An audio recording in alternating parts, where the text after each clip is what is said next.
Ethan and his brother Graham got married on the same day, to twin sisters, no less. But then tragedy struck. Graham's wife, Tessa, died unexpectedly. Her mother, Evelyn, was inconsolable. At the funeral, tears streaming down her face, she turned to Ethan and Sabrina with a plea that chilled the air between them. "My poor daughter," she wept, clutching a photo of Tessa. "She didn't even leave behind a child. Nothing. Just, gone." She turned to Sabrina, voice trembling but eyes steady. "You're her twin. Your DNA, it's the same. It would be like Tessa gave him a baby herself." She reached for Ethan's hand, desperate. "Please. Let Sabrina have a child for Graham. Our family has done this before, you know, it's not so strange. They're biologically identical. This would mean everything to us." Ethan felt the blood drain from his face. But before he could respond, his father, Robert, spoke up, voice raw with emotion. "Since Tessa passed, Graham's not been the same," he said. "He barely eats. Barely speaks. Walks around like a ghost. I don't know how much longer he can hang on like this."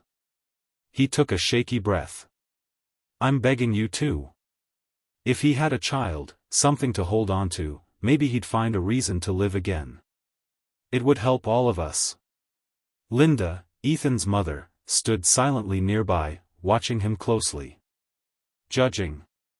The room grew heavy, as if Ethan's silence alone might sign his brother's death warrant. Their words piled on top of him like bricks, until the only thing louder than their voices was the quiet accusation, "If you don't say yes, this is on you."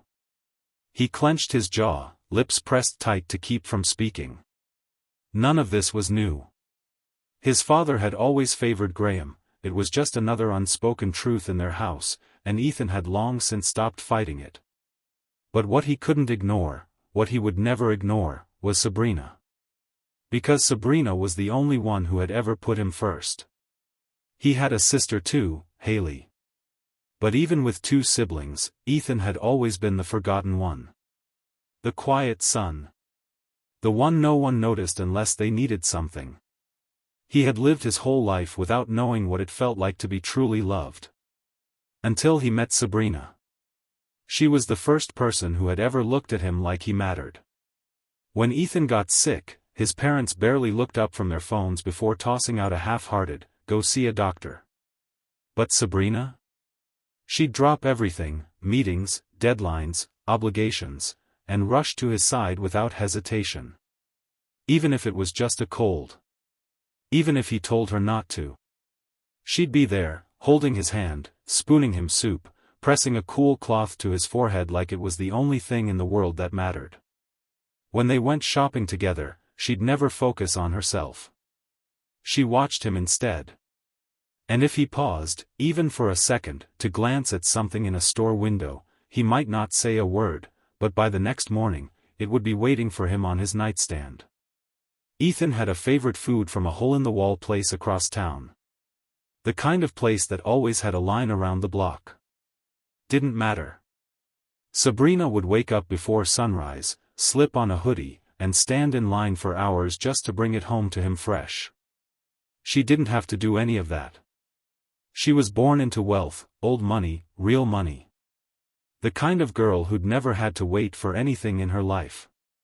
But she would wait, she would bend, she would hustle, for him.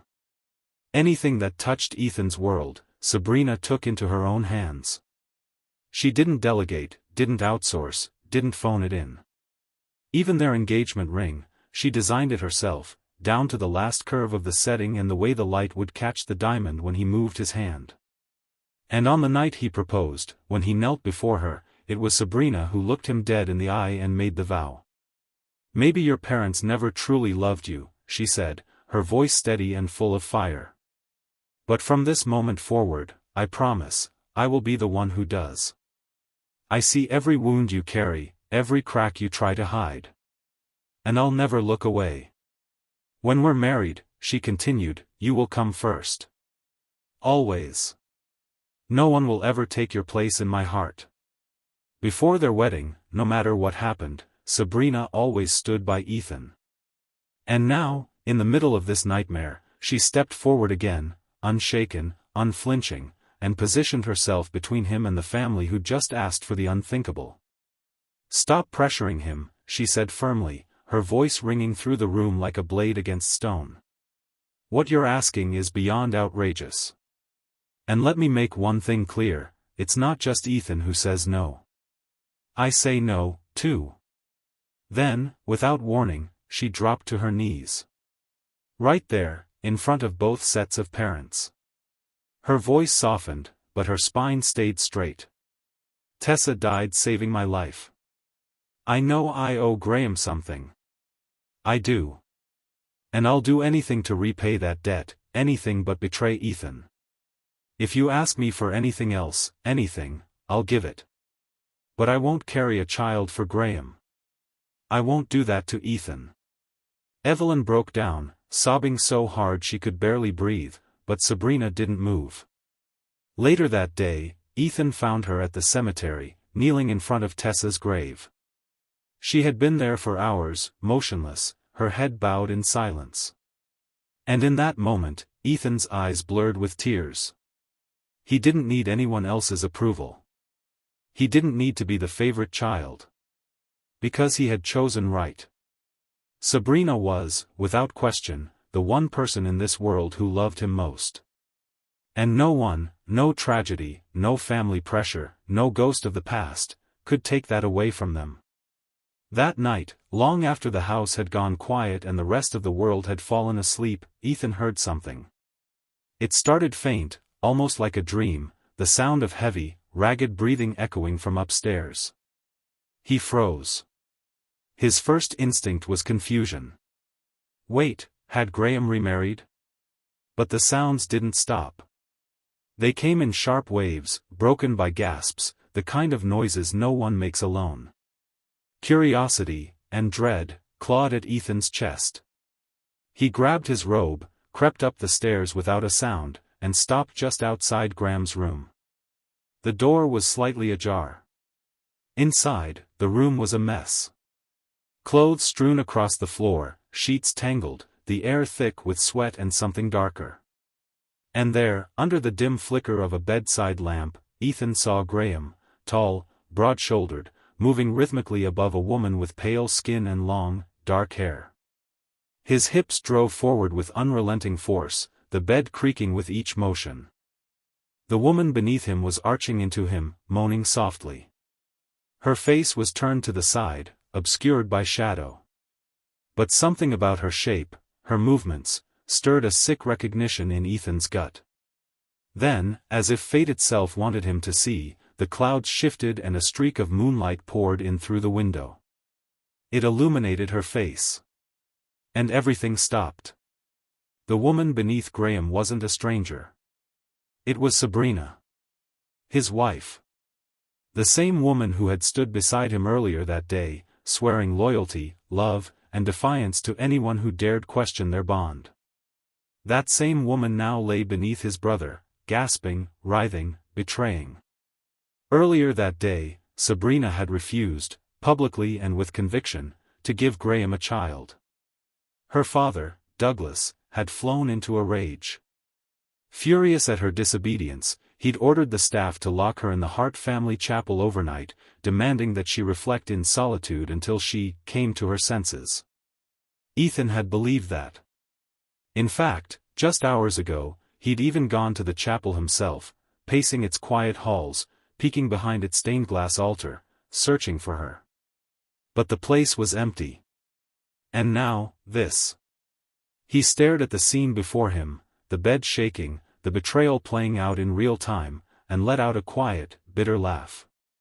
Of course. The chapel had been a lie. Just another piece of the performance.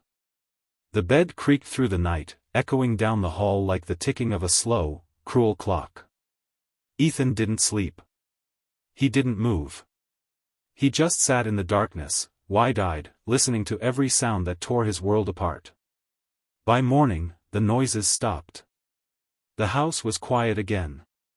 But Ethan had changed. He didn't confront them. Didn't shout. Didn't cry. Instead, he called his attorney, Connor. "Draft the papers," he said, his voice flat. "Make it clean. Infidelity. Lies. A family-wide act designed to humiliate him. They had all played him for a fool. But he wasn't going to be anyone's fool anymore. This marriage? It was over. And this time, he'd be the one to walk away first. Ethan walked into Sabrina's study, the crisp folder in his hand feeling heavier than it should. Inside was the divorce agreement, fresh from the printer, finalized with quiet precision. He didn't say much. Just flipped to the last page, held it out, and offered her the pen. "Sign here." Sabrina didn't hesitate. She took the pen, scrawled her name at the bottom with graceful ease, and handed it back. Ethan watched her, unreadable. "You're not even going to look? What if I just sold you off to someone?" Sabrina smiled, warm and unshaken. Her voice dropped into that familiar, syrupy sweetness. "I don't need to look," she said, eyes locked onto his. "If it's from my husband, I'll sign it. Even if you were selling me, I'd go willingly." She'd always been like that. Quick with romantic words. Effortless with affection. Once, Ethan believed those words were proof of love. Now, he saw them for what they were. Empty flourishes. Lines from a script. That night, just like before, her father Douglas showed up with his cold, hard glare. "Back to the chapel," he ordered. "On your knees. Pray until you remember what you owe this family." But Sabrina stood her ground, chin lifted high. "Forget it," she snapped. "You can chain me to that chapel every night for the rest of my life, I still won't have Graham's child." Her voice rang with righteous defiance. But that night, once again, Ethan heard it. The soft, rising moans. The bed creaking upstairs. A breathless, feverish rhythm echoing down through the ceiling. And then, her voice. Louder than before. Less restrained. She cried out in a way Ethan had never heard before, feral, unashamed, as if she no longer remembered she had ever been anyone's wife. It didn't stop there. Night after night, the pattern repeated. Of course, conceiving a child isn't always a one-time affair. Sometimes, it takes days. Attempts. Practice. And so they did. Each time, just feet above him, with only a ceiling and a lifetime of betrayal separating their bodies from his breaking heart. Ethan stopped sleeping. He'd lie awake for hours, staring into the dark, trying not to imagine her face. But every time he blinked, there she was, in his mind, beneath his brother, gasping, clawing, forgetting every promise she'd ever made. His skin turned ashen. His eyes dulled. Even his reflection began to fade, as if the man in the mirror no longer had the strength to exist. Graham, on the other hand, looked better than ever, rosy cheeks, rested eyes, a spring in his step. Clearly, he was thriving. The house itself seemed to breathe in this new arrangement, brimming with laughter, polite conversation, hints of celebration. And Ethan? Ethan had become invisible. A man erased from his own home. A witness to a love story he was never meant to survive. The house was full of people. Yet somehow, not a single one of them noticed Ethan's hollowed eyes, his pale, drawn face, or the slow way his body had started to shrink from the inside out. No one commented on how quiet he'd become. How the spark behind his eyes had long since died. But Ethan remembered how it had been, back when Graham started wasting away. Back then, the entire household had been in a state of alarm. Evelyn would spend hours in the kitchen, cooking every one of Graham's childhood favorites, begging him to take another bite. Robert and Linda hovered over him like nervous birds, constantly checking on him, constantly afraid he might slip into some dark abyss if left alone too long. Even Sabrina had poured her energy into keeping him cheerful, planning surprises, bringing him little gifts, doing everything she could to make him smile. But now? Now that Ethan was the one with sunken cheeks and sleepless nights, now that he was the one slowly fading out of frame, all he got was blame. "You're walking around like someone shot your dog," Evelyn snapped. "Let me remind you, if Tessa hadn't sacrificed herself to save your wife, you'd be the widower right now." "No empathy," Robert muttered. "No gratitude. Your brother's trying to hold it together, and you won't lift a damn finger. Shame on you." Linda just sighed. "Honestly, it's like your heart's made of stone. What kind of man turns his back on his own brother?" And that's when Ethan understood. It wasn't that they didn't see him. They just didn't care. He didn't say a word in return. Instead, he quietly gathered his documents, packed a bag, and submitted a request to his company for an overseas assignment. If this wasn't his home anymore, then he'd stop pretending it was. He wouldn't stay where he wasn't wanted. Not long after, the family got the news they'd all been waiting for. Sabrina was pregnant. Cheers erupted through the house. Congratulations flew like confetti. Evelyn cried tears of joy, and even Robert cracked a rare smile. The baby, the golden child, was finally on the way. Ethan sat at the breakfast table, calmly eating toast like nothing had happened. He reached for his coffee, glanced up at Sabrina, and spoke so softly it was almost tender. "That baby you're carrying," he said, "are you sure it's mine?" Sabrina froze. Then her eyes widened with a flash of outrage. "What kind of question is that?" she snapped. "Are you seriously accusing me of something like that?" Ethan didn't respond. Because he knew. Sabrina had tried to cover her tracks, he'd noticed it. The sudden shift, the way she made time for him again. She'd even started sleeping with him. For show. Ethan had resisted her touches, her advances, everything.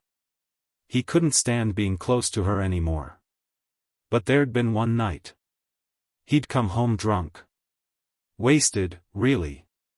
And while the world around him spun and blurred, he remembered exactly what he did, and what he didn't do.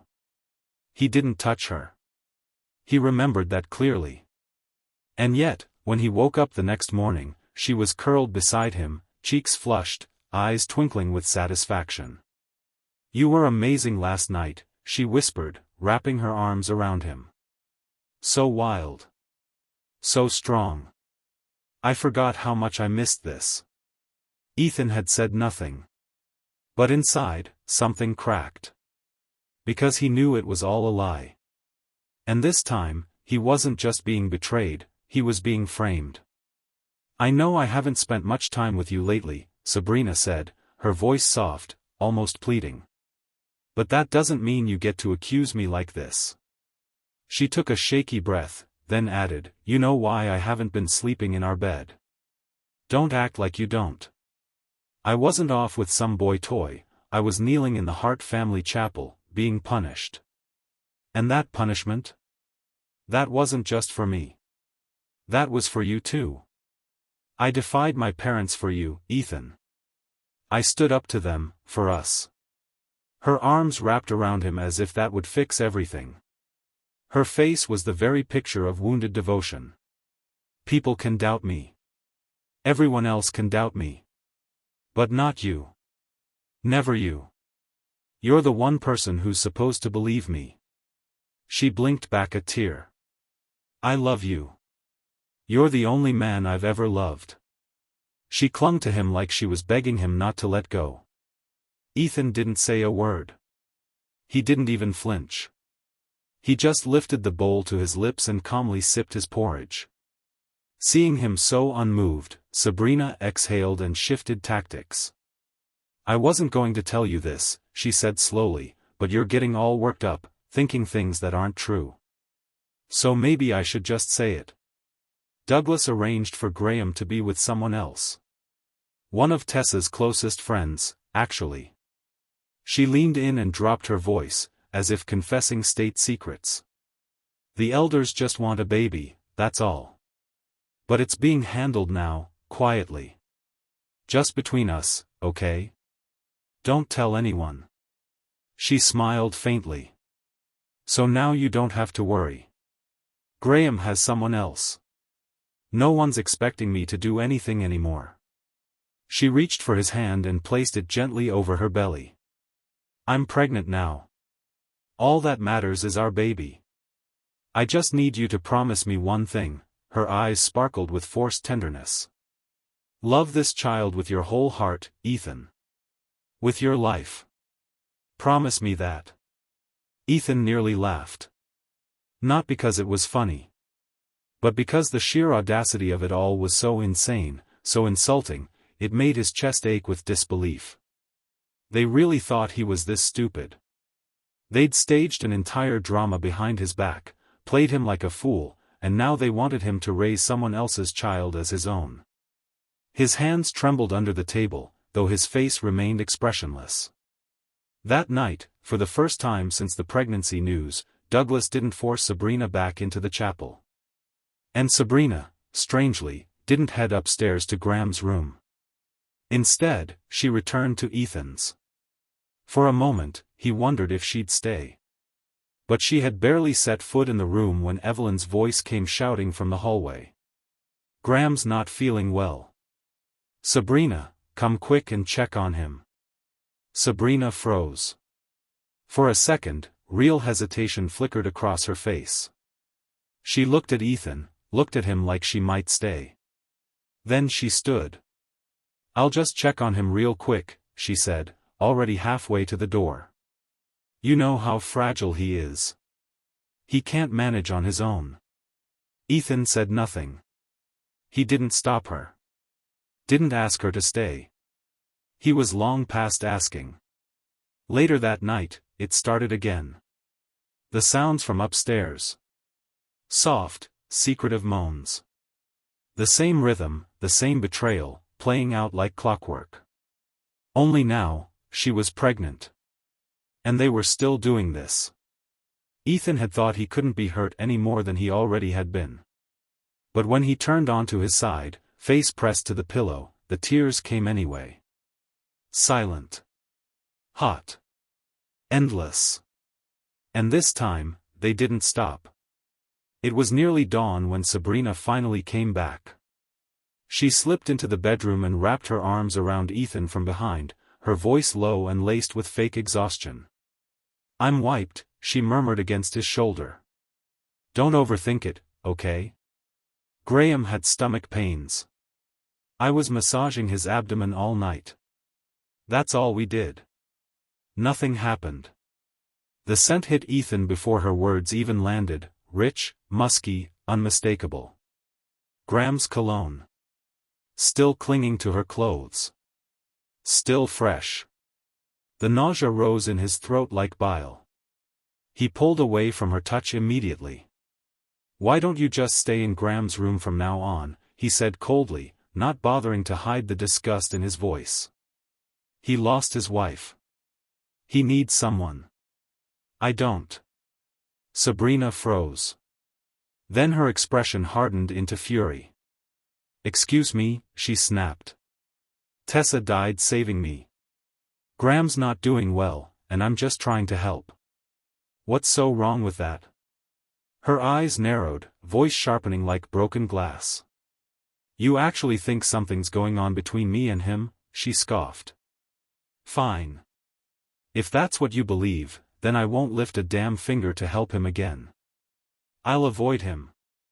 That what you want? And with that, she grabbed the door and slammed it behind her.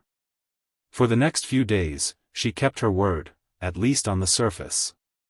She stopped going upstairs. Stopped entering Graham's room. Even when Graham came down with a fever and needed to be taken to the hospital, she waved it off, loud enough for everyone to hear. You guys take him, she said, standing far from the front door. I can't go. I don't want Ethan getting the wrong idea. Her words landed like a dagger, and twisted. Instantly, all eyes turned on Ethan. Evelyn's glare was pure venom. I've never seen anyone so petty in my life, she hissed. "We're family, for God's sake. What's wrong with Sabrina helping her brother-in-law?" She crossed her arms with finality. "Fine. If you've got such a problem with it, you take care of Graham. From now on, it's all on you, his meals, his errands, his hospital trips. That's your job now." Then she turned away, muttering curses under her breath, and barked at him to get the car ready. Ethan didn't say a word. He just grabbed the keys, walked out to the garage, and pulled the car around. The garage door groaned open. Ethan shifted the gear into reverse, ready to take Graham to the hospital. But as he glanced in the mirror, Graham suddenly stumbled. His body lurched sideways. And before Ethan could even react, Graham collapsed, right under the turning wheel. Ethan hadn't even processed what had happened when he heard the scream. "My leg. My leg, it hurts so bad." It was Graham's voice, shrill and panicked, echoing off the driveway walls. Within seconds, the household came running. Sabrina was the first to reach him, flying across the yard like a woman possessed. "Are you okay? Tell me where it hurts," she asked, already kneeling beside him. Graham clutched her hand like a lifeline. His voice trembled. "It hurts so much. Is it broken? Is my leg broken?" Sabrina's eyes filled with concern. She cupped his face and whispered, "Don't worry. I'm here. I won't let anything happen to you." Then Evelyn's voice cut through the air like a siren. It was Ethan, she shrieked, pointing at the idling car. He was driving. He hit Graham. Gasoline met fire. Everyone surged toward Ethan at once. They ripped open the driver's door and dragged him out. Douglas got to him first. "You sick bastard," he spat, and then, crack, his hand flew across Ethan's face, so hard that Ethan's lips split open. Blood traced a line down his chin. "That's your brother you just ran over," Douglas shouted, wild-eyed. "Tessa died saving your wife, and this is how you repay us? By trying to kill Graham?" But he didn't stop there. He grabbed Ethan by the hair, yanked him down, and beat him again, punch after punch landing across his head, shoulders, neck. Then Evelyn joined in, her voice breaking as she shoved Ethan back and forth. "My daughter is dead," she cried. "And now you want to run over her husband? What the hell is wrong with you? You wouldn't even help us give Graham a child," she sobbed, "and now you're trying to take his life?" Ethan's head was spinning, his ears ringing. Blood poured down his face as fists and slaps rained from every direction. And Sabrina. Sabrina just stood there. Watching. Arms crossed. Expression unreadable. It wasn't until Douglas shoved Ethan violently, sending him stumbling back into the edge of the car door, crack, that Sabrina finally spoke. Her voice was calm. Cold. "That's enough," she said. "He's bleeding.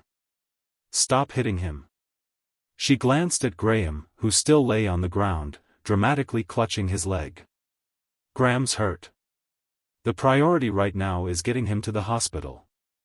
And with that, she turned her back on Ethan. She wrapped an arm around Graham and helped him into the back seat. He whimpered about his leg, wincing and groaning. But oddly, there wasn't a drop of blood on him. Not a bruise. Not a scratch. Meanwhile, Ethan looked like he'd been in a street brawl. His face was bloodied. His shirt soaked through.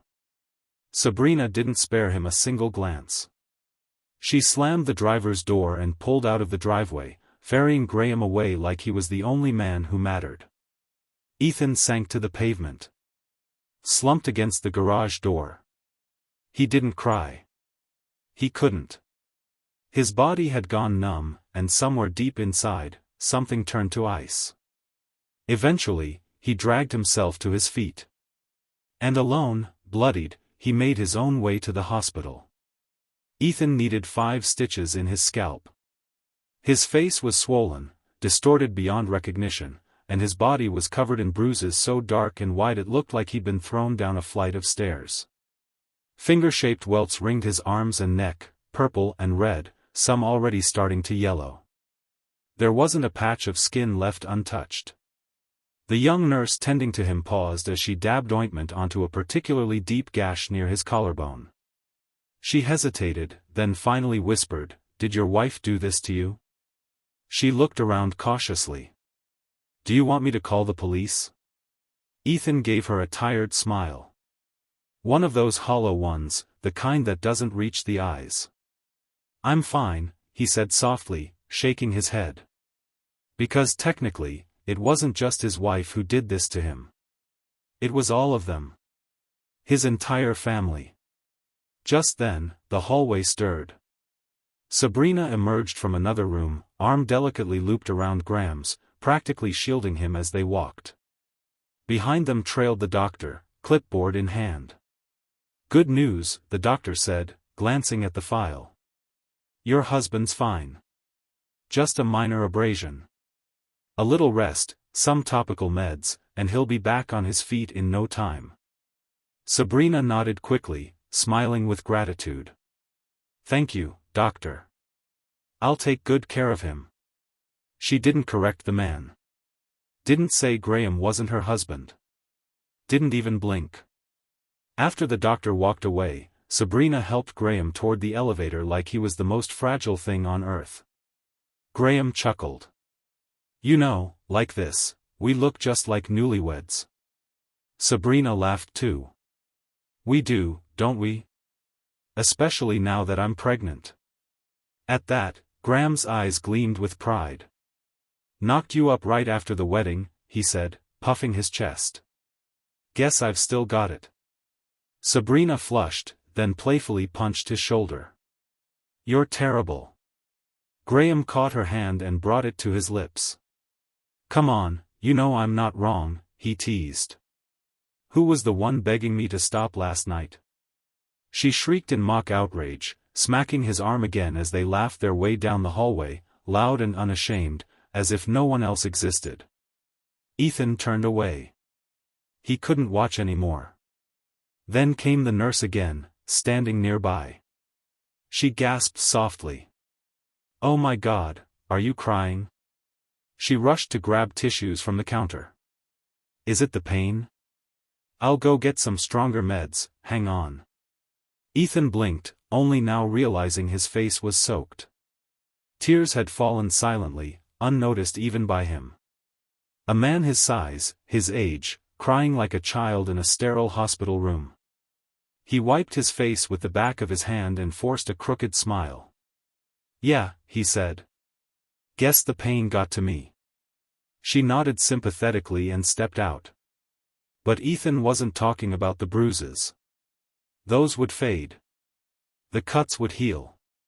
The swelling would go down. But the wound inside him. The one they couldn't see. The one no doctor could stitch. That one? That one might never heal. Though Graham returned from the hospital without a scratch, he somehow became the star of the house.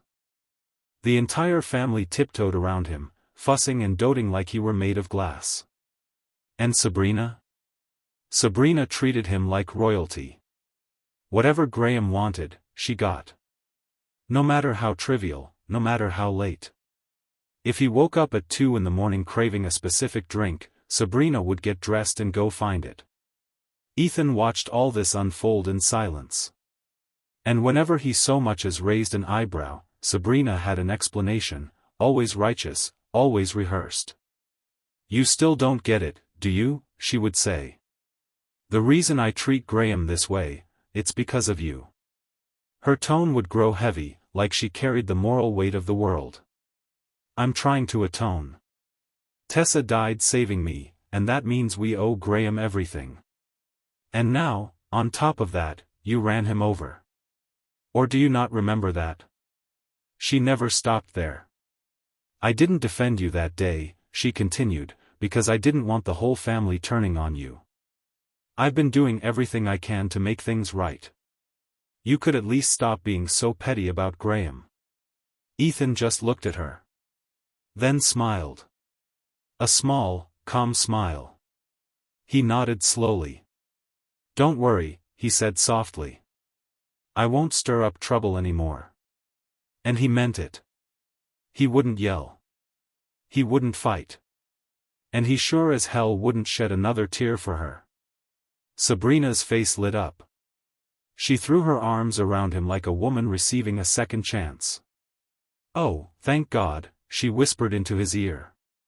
I knew you'd come around. We're not doing anything wrong, she added quickly, as if to seal the illusion. Graham lost his wife. I'm just filling in. I'm just doing what my sister would have wanted. Then she looked up at him, eyes glossy with the kind of innocence only liars perfect. If there was anything between me and Graham, don't you think Tessa would haunt me from the afterlife? What she didn't understand was this. Real heartbreak doesn't always scream. Sometimes, it goes quiet. It doesn't throw dishes or cry in stairwells or beg for answers. It simply accepts. And then it leaves. When Ethan had fought, when he had raged, when he had broken down in tears, it was because some part of him had still believed. Still hoped. But now, he was done. He said nothing as the family continued treating Graham like some holy relic, all smiles and concern and unearned reverence. He just quietly packed his documents. He was leaving soon. And in the few days he had left, he wanted peace. Not revenge. Not confrontation. Just peace. Just days before Ethan's planned departure, Graham found him. He strolled in with the smug swagger of a man convinced he'd won. His grin stretched ear to ear, full of triumph and venom. You must have figured it out by now, he said, voice low and mocking. That kid in your wife's belly? It's mine. He let the words linger in the air like poison. I'd suggest you do the smart thing, file for divorce, step aside, and hand Sabrina over to me. He leaned in, eyes gleaming. Do that, and maybe I'll be generous. Maybe I'll let you walk away with a little dignity. Ethan almost laughed. Not because it was funny, but because the arrogance was so obscene it bordered on pathetic. He didn't flinch. He didn't blink. Instead, he tilted his head and said calmly, and what makes you so sure? You think if I leave, Sabrina's just going to marry you? You were Tessa's husband. Her dead sister's husband. If she married you now, it wouldn't just be pathetic, it'd be incest. That struck a nerve. Graham's smirk vanished. He lunged forward, grabbing Ethan by the collar, breathing hard, his eyes wild with rage. You think you're better than me? He snarled. Just because your wife's alive and mine's not? You think that makes you superior? You've never been better than me, Ethan. Not once. Not when we were kids, not now. You've always been second-rate. He leaned closer, breath hot and foul. You want to know how Sabrina really feels about you? His voice turned vicious. She doesn't love you. She never did. All that time she was in my bed, it wasn't just for the baby. She keeps coming back. Even after she got pregnant, she sneaks into my room. You know what she says? He laughed cruelly. You're passionate, Graham. Alive. Not like him, Ethan's like a corpse. Cold. Mechanical. There's no joy in his touch. He pulled back, expecting Ethan to snap, to scream, to punch. But Ethan didn't move. Didn't even blink.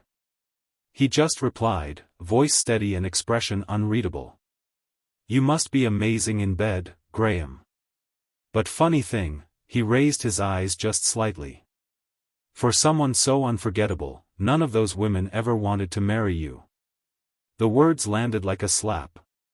Graham's face twisted with fury. He raised his hand, fingers curled, ready to strike. But then, something shifted. His hand stopped in midair. His mouth curled into a strange smile. Cold. Cruel. "Remember that game we used to play as kids," he said suddenly, voice almost playful. "The one where we'd pretend to fall down the stairs and see who could fake it better?" Ethan froze. His gut tightened. No. He knew that look. He remembered that game. And he remembered exactly how Graham played it, always one step too far. "Graham," he said quickly, reaching out. But it was too late. Graham's eyes sparkled with malice as he yanked himself backward. In one sudden motion, he threw his weight toward the edge of the stairs. And let himself fall. Tumbling. Crashing. Body twisting down the marble steps, arms flailing like a rag doll thrown from a ledge. And even as he fell, he kept smiling. Because he knew what it would look like. Because he knew exactly who they would blame. "Let's play a game." That phrase had always been Ethan's private nightmare. It haunted the corners of his childhood. After Haley was born, their parents had redirected all their love and attention to her. Ethan, still just a small child himself, became an afterthought, left in the care of Graham. Graham, barely a teenager then, was in that wild, restless phase of adolescence when the world should have been opening up to him. Instead, he was locked indoors, assigned the thankless role of babysitter. He hated it. But he didn't dare rebel against their parents. So he took it out on Ethan. The punches, the yelling, the endless stream of blame, it became Ethan's daily life. "Stop it," little Ethan would sob, hiding his face. "If you keep being mean to me, I'll tell Mom and Dad." He thought that threat meant something. But Graham would just smile. That crooked, eerie smile. Then one day, he said it. "Let's play a game." And that's when everything changed. Graham picked up one of Ethan's plastic toys, a heavy one, and slammed it against his own forehead. Hard. Then again. His smile never left his face. "This game," he said, his voice calm and sing-song, "is called Let's See Who Mom and Dad Believe." Blood beaded at his temple, but he didn't flinch. He dropped the toy, covered his head with his hands, and burst into fake tears. "Ethan hit me," he wailed. "He threw a toy at me. It hurts so bad. Why would he do that?" Ethan, still trembling from the shock of watching his brother injure himself, stood frozen. He couldn't even speak. He couldn't understand. All he could feel was terror. By the time their parents arrived, Graham was sobbing on the floor. And Ethan, silent, pale, and wide-eyed, was the one who got punished. Locked in his room. No dinner. No explanation. Graham had discovered something powerful that day. And once he tasted it, he came back for more. He made a routine of it, hurting Ethan in secret, then turning around and becoming the weeping victim. It wasn't just cruelty. It was performance. And he always got a standing ovation. That was Graham's favorite childhood game. And now, after all these years, after marriages and deaths and betrayals, he was playing it again. Ethan never thought he'd see it again. Not after all these years. But there it was, his brother, screaming theatrically as he tumbled down the stairs, crashing hard onto the polished floor of the living room. The sound of it, the performance of it, was bone-chillingly familiar. Graham lay crumpled at the bottom, unmoving, eyes closed, limbs twisted just enough to look convincing. Sabrina was the first to react. She rushed to his side in a blur, dropping to her knees, her face contorting into something primal the moment she saw him. Then she turned, slowly, deliberately, and shot Ethan a look that could have sliced through steel. There was no mistaking it. It wasn't shock. It wasn't confusion. It was hatred. Rage, raw and righteous. The kind that didn't ask for explanations. She didn't say a word. Just barked orders at the house staff, frantic and breathless, helping lift Graham's unconscious body off the floor and rushing him out the door. There was only one priority now: save Graham. Ethan stood there in the aftermath, not even trying to explain himself. What was the point? At the hospital, Ethan showed up too, dragged in like a prisoner. He hadn't come of his own will. Robert had grabbed him the moment he arrived and shoved him forward by the ear like a disobedient child. "I heard you say on the phone that Graham's lost a lot of blood," Robert said, his voice all concern for one son, and venom for the other. "Fine. Then use his blood." He wrenched Ethan's arm and shoved him toward the nurse's station. "They have the same blood type. Start the transfusion now. Graham needs blood? Then take it from him. Take all he's got, if that's what it takes. Never mind that the hospital's blood bank was well stocked.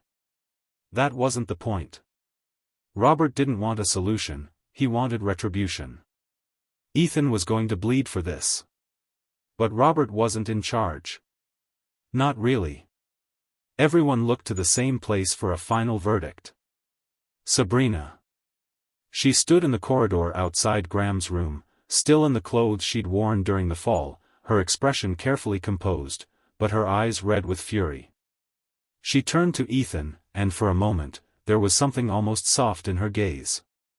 But it vanished as quickly as it came. "Why would you do this?" she asked, her voice low, aching. "Why can't you just believe me? I told you, over and over, this baby is yours. Not Graham's. There's nothing going on between us. Nothing. And still you doubt me." She paused. Her jaw tightened. "I wanted to defend you. God knows I did. But what you did today," her voice cracked. "You've gone too far, Ethan. If I let this go, how do I face the rest of the family?" Her tone hardened into ice. "Take him down. Get the blood. However much Graham needs, take it from him." The moment she gave the order, it was done. Hands grabbed Ethan from all sides. He didn't resist. Didn't speak.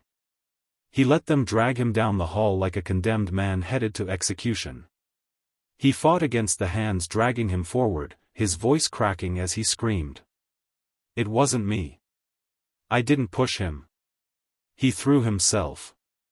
Tears spilled down his face as he thrashed, frantic, desperate. "When we got married, don't you remember what you said?" he cried, searching the crowd for the one person who was supposed to believe him. "You promised. You said you'd believe me, no matter what." His voice broke. "I'm telling you the truth now. I didn't do this. I'm innocent. Do you believe me or not?" But Sabrina didn't even flinch. She didn't look up. Didn't meet his eyes. Didn't speak. She just stood there, silent, unmoved, like the woman who once claimed to love him no longer existed. The tears stopped, but only because there was nothing left to cry. Only pain. Raw, internal, soul-deep pain. Ethan was pinned down onto the hospital bed. He didn't resist anymore. The nurse didn't ask questions. Just uncapped a thick, sterile needle and slid it into his arm. He jerked from the sting, trembling uncontrollably as the line turned red. The blood began to flow. 200 milliliters. 400. 600. His body started to go cold. First his fingers. Then his toes. Then it spread inward, like frost swallowing a windowpane. The room faded into stillness. So quiet. So impossibly quiet. It was as if the world had muted itself, leaving only him behind. Alone. So alone. And suddenly, it wasn't the hospital anymore. It was the past. He was a little boy again. Watching Graham in their father's arms, laughing. Watching Haley snuggled against their mother. Everyone had someone. Except him. He had always been the invisible one. The one they forgot to include. The one they never chose. He had thought marriage would change that. He had believed, truly believed, that Sabrina would be different. That she would stand beside him. Believe him. Fight for him. But here she was. Not only refusing to defend him. She was the one who handed him over. She was the one who condemned him. His wife had become the executioner. And the blood leaving his body wasn't just blood. It was faith. It was trust. It was the last thread connecting him to a life he thought was real. By the time the transfusion stopped, Ethan was barely conscious. And Graham? Graham survived. They saved him. Of course they did. Thank God I made it, Graham murmured weakly, reclining on crisp white hospital sheets. His voice was frail, but his eyes gleamed with practiced vulnerability.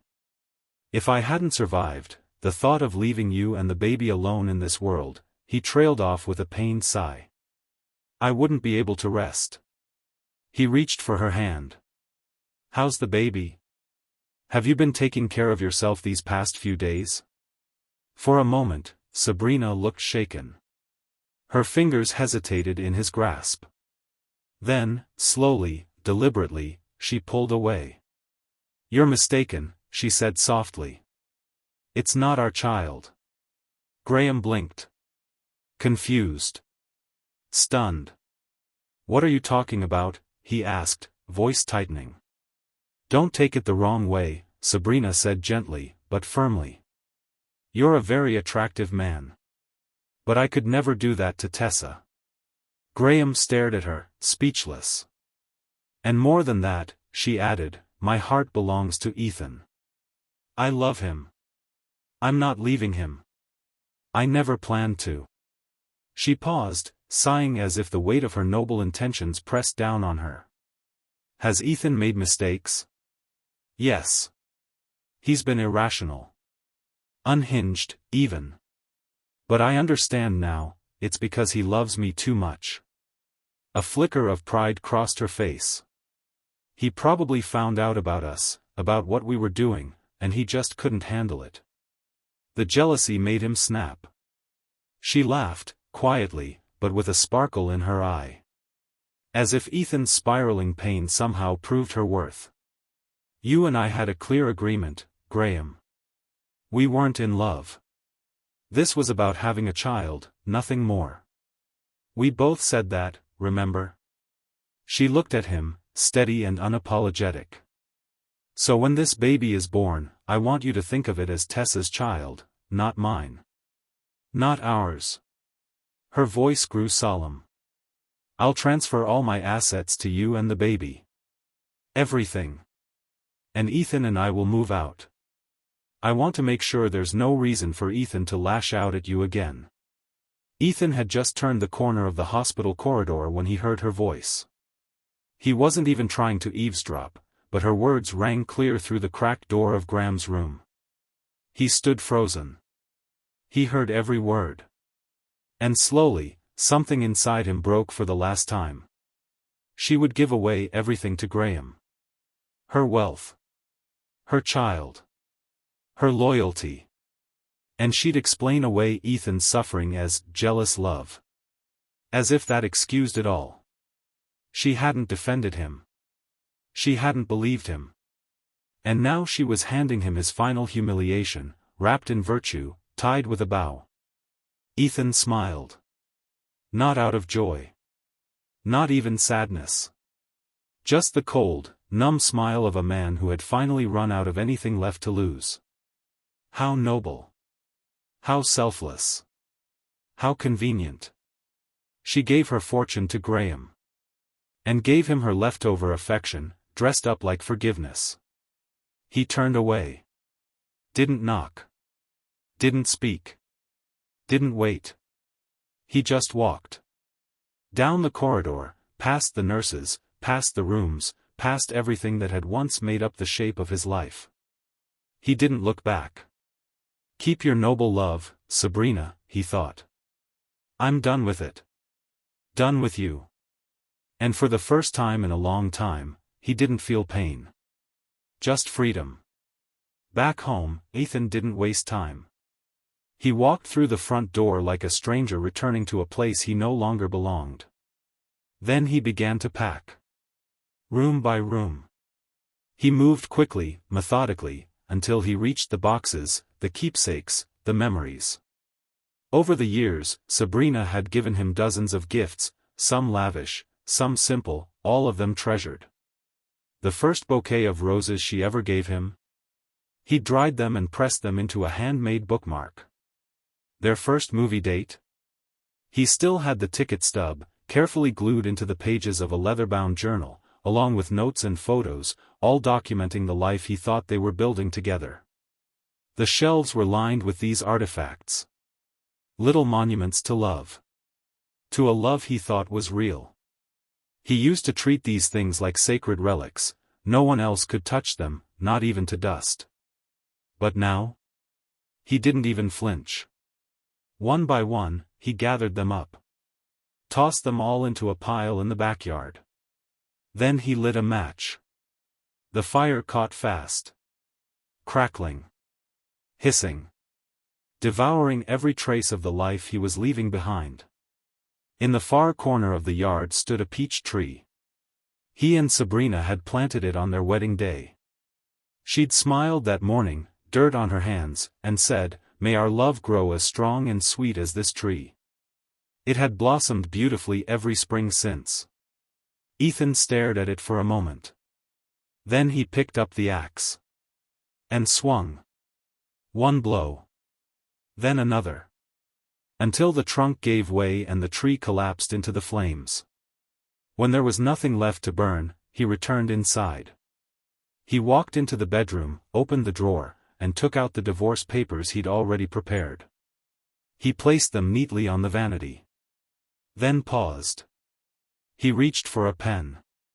And in clean, steady handwriting, he left her one last message. "Sabrina. Goodbye. Don't look for me. I don't want to see you again. Whatever we had is over. Let's never cross paths again." He capped the pen, set it beside the papers, and rolled his suitcase toward the door. No more chaos. No more pleading. No more pretending. Just silence. He boarded the next flight out of the country, no tears, no backward glance. The land he left behind had never truly loved him. And now, finally, he was done trying to love it back. After settling Graham back into his hospital room, Sabrina made her way down the corridor to check on Ethan. She hadn't seen him since the blood transfusion, and though she hadn't said it out loud, something in her gut told her he deserved something. A conversation, at least. But when she opened the door to his hospital room, she found it empty. No personal items. No signs of anyone having been there. Just crisp, clean sheets. "He's already been discharged," a nurse chirped as she passed by. Sabrina turned. "What?" "Oh, yes, this morning." The nurse smiled warmly. "You must be his brother's wife, right? Everyone here has been talking about you too. What a beautiful couple you are." Sabrina's brow furrowed. "Excuse me?" The nurse went on without noticing. "When your husband was unconscious, you sat by his bedside for 2 full days, no food, no sleep. We were all so touched. True love like that is rare these days." She gave Sabrina a knowing nod and walked away. Sabrina stood there, frozen. His brother's wife? She didn't correct her. Didn't say a word. But her chest tightened. Moments later, she got in her car and drove home, planning to find Ethan and talk, calmly, privately.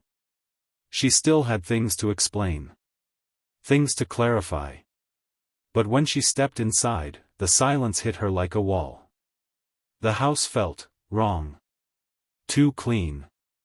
Too empty. And then she saw it, out the back window. The peach tree. Gone. Its stump left hacked and raw. She ran upstairs. Ethan's side of the closet, empty.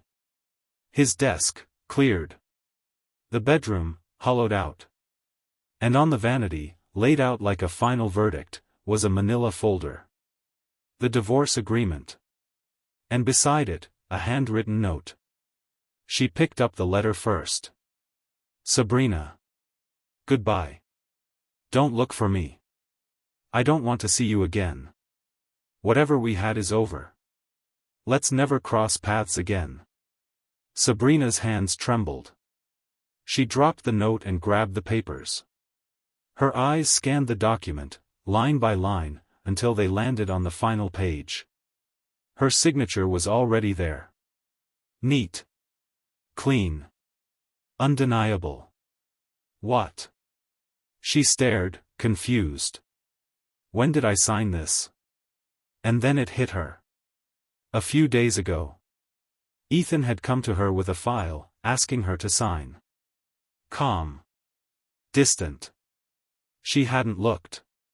She never looked. He always handled the investments. The accounts. The taxes. The stock portfolios. He was brilliant with numbers, trustworthy, consistent. She'd never once questioned him. She assumed it was another finance document. Another routine agreement. So she signed. Without reading. And now she realized, what she had signed wasn't about money. It was her exit. It was his exit. Her mouth fell open, but no sound came out. The air around her felt colder. The house felt alien. The man who had once cherished every corner of this space, who had turned movie tickets into keepsakes and rose petals into bookmarks, was gone. And she had signed her own name to his release. This can't possibly be real, Sabrina thought, standing in front of the empty vanity. He tricked me. That had to be it. She hadn't meant to sign a divorce agreement. Ethan had slipped it in under the guise of another finance document. He knew she trusted him with everything, investments, transfers, taxes. How many things had she signed over the years without a second glance? This was just another one of those. She laughed. Out loud. Please, she scoffed, brushing a strand of hair behind her ear. As if this would hold up in court. A contract signed under deception? Without full knowledge or consent? Totally invalid. This isn't a divorce, she told herself, smiling now. It's a tantrum. Just like those brooding male leads in dramas who storm out dramatically, only to wait in silence for the heroine to come chasing after them, begging them to come back. Sabrina smirked to herself. This is his way of pouting, she said with a fond chuckle. So cute. Relaxed now, she tore the divorce papers clean down the middle and tossed them in the trash. The goodbye letter followed without ceremony. Fate is over. Never see me again. Please. What a cliché. Obviously bait. She rolled her eyes. He wants me to chase him. And chase him she would. Not because she was desperate, but because even in this little game of his, someone had to be the adult. She clapped her hands once. Call my assistant, she said, and find out where my husband ran off to. Her assistant responded immediately. Yes, ma'am. Sabrina leaned back on the velvet armchair near the window, legs crossed, nails tapping lightly against the armrest. She imagined Ethan in some rented condo, brooding by a balcony, waiting for her footsteps in the hallway. He's probably hoping I'll show up in tears, she thought with a smirk. Sorry, darling. I don't do tears. But I will come get you. She was already thinking ahead, how to make her entrance, how to guilt him into coming home, how to win. She figured it would take at least a few days to track him down. Maybe she'd even need a private investigator. That might make things fun. A little dramatic tension never hurt anyone. But then. That very night, her assistant knocked on the door. We've found him. Sabrina blinked. Already? He nodded. Yes, ma'am. Ethan Calder flew to Canada this morning. Her brow arched. You're sure? Yes. We've confirmed it. His company recently opened a new branch in Canada. Ethan submitted an application to take over as general manager there. There was a beat of silence. Something in her confidence wavered. That doesn't sound like a man waiting to be chased. That sounded official. Professional. Permanent. Her smile faltered. For the first time since reading the letter, since seeing the empty closet, since laughing at the ashes of the divorce papers, Sabrina felt something she hadn't expected to feel. Doubt. International assignments like Ethan's didn't come with quick returns. These were long-haul commitments, 3 to 5 years, minimum. People didn't just up and leave for Canada on a whim. If Ethan were simply sulking, he could have disappeared into any city, gone off-grid, taken a break. But applying for overseas labor transfer through official channels? Accepting a position as general manager in a new branch? That wasn't impulse. That was intent. Still, Sabrina wasn't one to spiral over hypotheticals. She never had been. When in doubt, she preferred action over anxiety. She wasn't going to sit at home wondering what Ethan was thinking. She was going to get on a plane and ask him herself. So that night, without hesitation, she booked a flight. First thing tomorrow morning, she'd be en route to Canada. She packed with speed and certainty, folding layers of cashmere and silk into her luggage like she was preparing for a diplomatic mission. But just as she zipped her suitcase shut, a knock came at her door. Douglas stepped in. And from the set of his jaw, Sabrina already knew, he was here to talk her down. If Ethan wants to leave, he snapped, let him. We don't need him. Snake-hearted little bastard thinks we can't live without him. Sabrina looked up sharply. Dad, stop. Ethan's still my husband. I'm going to bring him back. Douglas sighed. He knew that look in her eyes. She'd made up her mind. And once Sabrina Calder made up her mind, there was no stopping her. So he shifted tactics. It's not that I don't want you to bring him back, he said more gently now, hands folded behind his back. It's just, think about what happens if you bring him back now. Sabrina's brow furrowed. You're still carrying Graham's child, he said, voice quiet and deliberate. And knowing Ethan, that temper of his, that possessiveness, you think he'll let you keep it? Silence. You bring him home now, and he'll insist you terminate the pregnancy. You know he will. That made Sabrina hesitate. She rested a hand on her abdomen, almost unconsciously. Douglas stepped forward, his tone softening into the persuasion of a practiced father. Look, I'm not saying don't bring Ethan back. Of course we'll bring him back. He belongs here. He's family. But not now. Let some time pass. Let him cool off. Let the baby come first. Sabrina looked conflicted. Douglas pressed in. Think about it, once the baby's born, it's a fact. A reality. There's nothing Ethan can do. He might rage, but the child will already be here. What's he going to do, erase it? He gave a half smile. And let's be honest, men like Ethan. They need discipline. He walks out, you chase him, he wins. But you make him wait, let him feel the absence, that's when they learn. Sabrina stayed quiet. Her suitcase sat open on the bed, ready. But suddenly, it didn't seem so urgent. I'm just saying, Douglas added, voice calm and measured now, you're holding all the cards. No need to rush. And slowly, reluctantly, Sabrina began to nod. Douglas made sense. They'd concealed the pregnancy from Ethan from the start, sneaking around, keeping everything quiet, doing everything behind closed doors. And yet, somehow, Ethan still knew. Still sensed something wasn't right. Still lashed out, once, twice. Tried to hurt Graham. Ran away. Left behind a signed divorce agreement like a threat. If she brought him back now, he'd demand a DNA test. He'd find out the truth. He'd leave for real. So Sabrina did what Sabrina always did, she recalculated. Douglas was right. It was smarter to wait. Let Ethan stay in Canada. Let him stew. Let him miss her. Meanwhile, she'd carry the baby to term, tie off all loose ends, and then, once the child was here and everything was settled, she'd fly over, say all the right things, and bring Ethan home.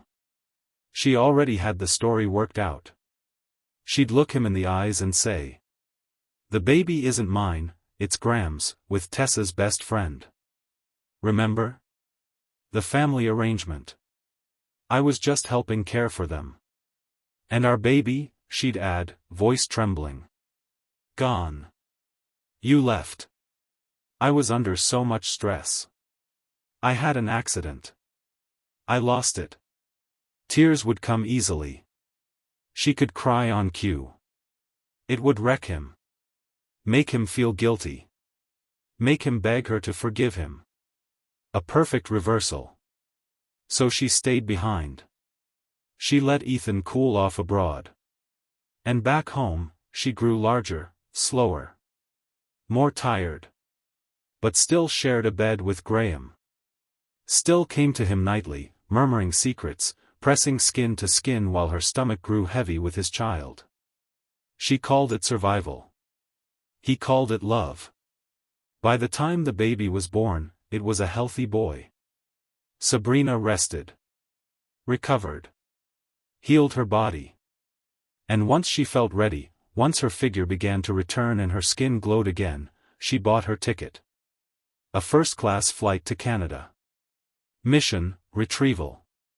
She packed light. 1 suitcase. 1 designer coat. And, of course, a massive bouquet of fresh roses. Deep red. Her favorite. Ethan's favorite. A symbol of renewal. Or, perhaps, a weapon dressed as romance. The night before the flight, she slipped into Graham's room one last time. And as dawn broke, she was still there, skin against his, breathless and smug, legs tangled with his beneath silk sheets. "Don't go," Graham murmured, half asleep. She leaned down and kissed him one last time. "You know I have to," she whispered. "But I'll be back soon." By the time she reached the airport, the plane was already boarding. She walked through the gate with one hand on her carry-on and the other clutching the bouquet. She rehearsed the moment in her mind. Ethan opening the door, stunned. Her stepping in, smiling. Flowers. Apologies. Sweet lies. And then, reconciliation. That was how these things worked. Because no matter what Ethan said, he loved her. He always had. And he always would. At least, that's what Sabrina believed. But the moment Sabrina arrived, roses in hand, smile rehearsed, she froze. There was someone else at the table. A woman. Sitting across from Ethan, laughing softly over a glass of wine. Sabrina's heart flipped, then flared. Before Ethan could stand, before he could even react, she lunged.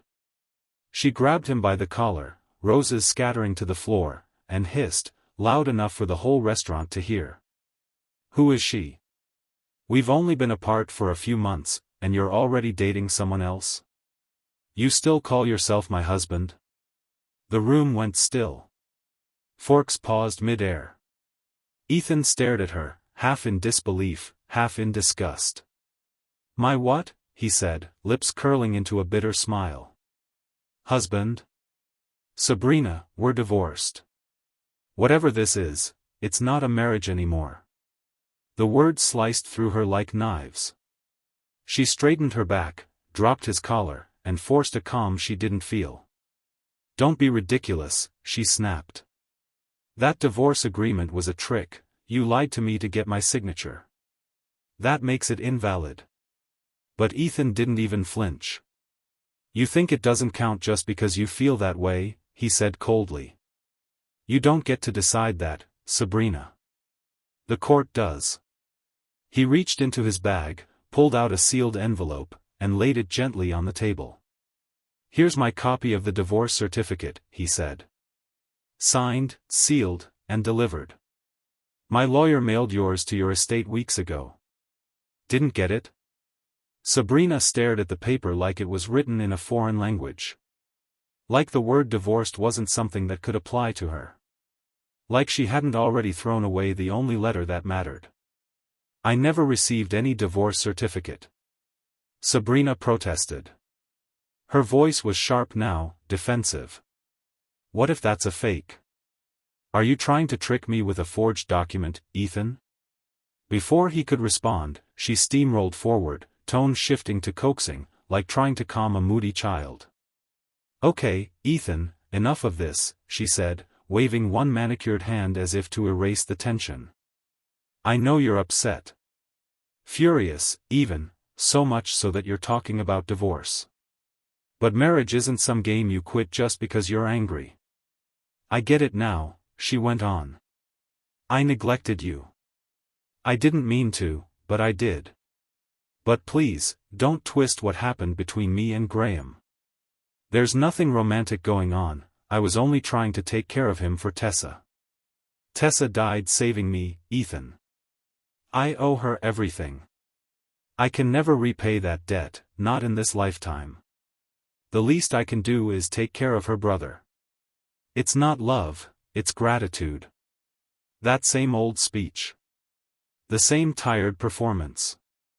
Sabrina always circled back to her noble intentions, to her martyrdom. Ethan had heard it all before. His eyes darkened. His jaw clenched. You really think I'm that stupid, he said flatly. Save the speech.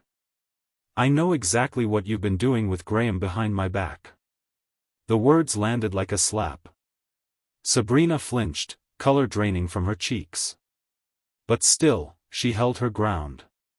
What are you talking about, she said, her voice rising in protest.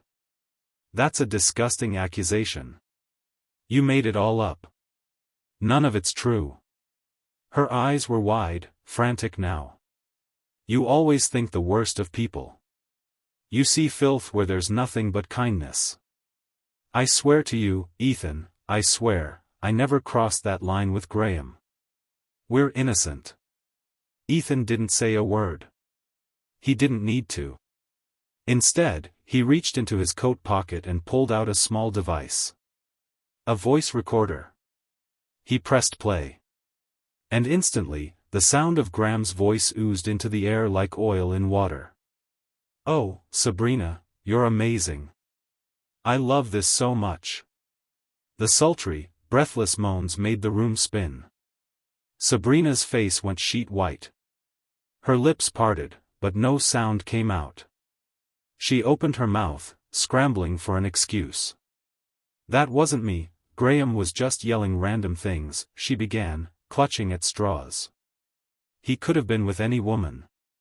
But before the lie could take shape, her own voice came blaring from the recorder. You're so wild, she purred in the playback. Were you this rough with Tessa too? Silence. Deafening. Devastating. The proof was irrefutable now. No one could mistake that voice. No way out. No plausible deniability. Sabrina froze. Her face collapsed in on itself, mouth still parted, but the words died in her throat. Ethan's eyes burned with fury.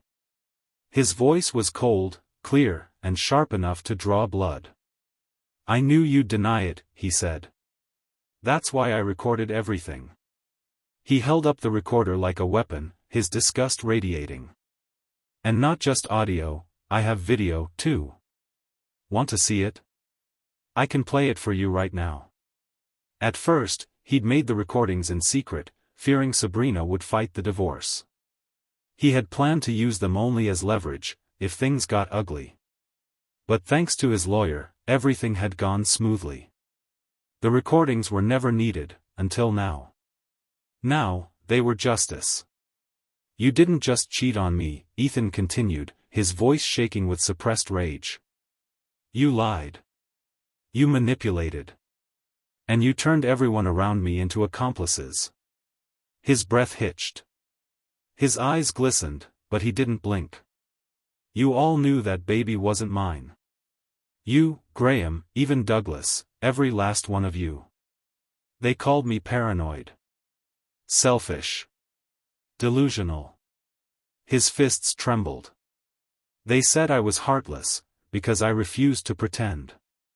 He stepped closer. His words turned to knives.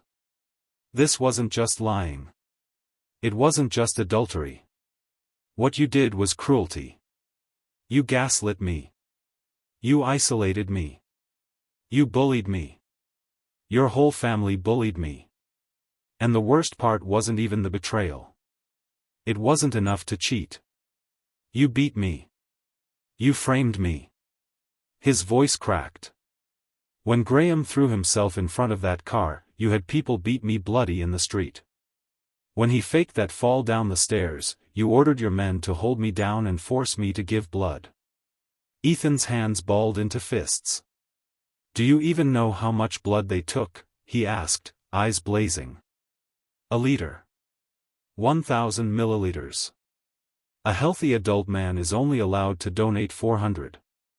And even that only every few months. But you took a liter from me in one day. He shook his head slowly, like someone trying to wake from a nightmare. I thought I was going to die. I was freezing. Dizzy. Terrified. His voice dropped to a whisper. And you were sitting at Graham's bedside, smiling. You left me there. Drained. Barely conscious. To die alone. His eyes locked with hers, burning with a hatred so cold it was lethal. Tell me, Sabrina. How do I forgive that? He didn't wait for an answer. How could I not hate you? I will never forget what you did to me, Ethan said, voice low and trembling with grief. I don't forgive you. And I never want to see you again. He straightened. Now leave. Or I'll call the police. But before the words even finished leaving his lips. Thud. Sabrina dropped to her knees. Ethan, please. Let me explain. It's not what you think. She clung to his legs, her tears soaking into his trousers. I love you, don't you see? You're the one I love most in this world. I didn't cheat on you, I swear, she wailed. Graham drugged me. He gave me something, messed with my mind, I didn't know what I was doing. My heart has always been yours. Ethan stared down at her, expressionless. Even now, after everything, she still wouldn't tell the truth. Still pretending. Still playing the victim. His eyes narrowed. So you're saying, it only happened once? Sabrina blinked. Then nodded frantically, seizing on the lifeline. Yes, yes. Just once. That night, it was the only time. She clutched him tighter. Please forgive me. I was weak, I was scared, I didn't know what I was doing, but I never stopped loving you. And I was drugged. It wasn't me, I never would have betrayed you if he hadn't. Enough. Ethan's voice sliced through her words like ice. His fury had quieted now, replaced by something colder. Deeper. You're still lying, he said softly. Even now. Even here. You think I only recorded you once? His eyes blazed. No. I recorded everything. I have hours of audio, Sabrina. Enough to fill the entire memory card. Not just one time. Not just one drugged mistake. Over and over again, and every time, you lied. Every time, you played the innocent. Then, his rage exploded. Crack. Ethan slapped her. Hard. The sound echoed through the quiet street. A bright red handprint bloomed across Sabrina's cheek. But she didn't flinch. Didn't run. She dropped her head and crawled forward again, throwing her arms around his legs once more. Hit me again, she sobbed.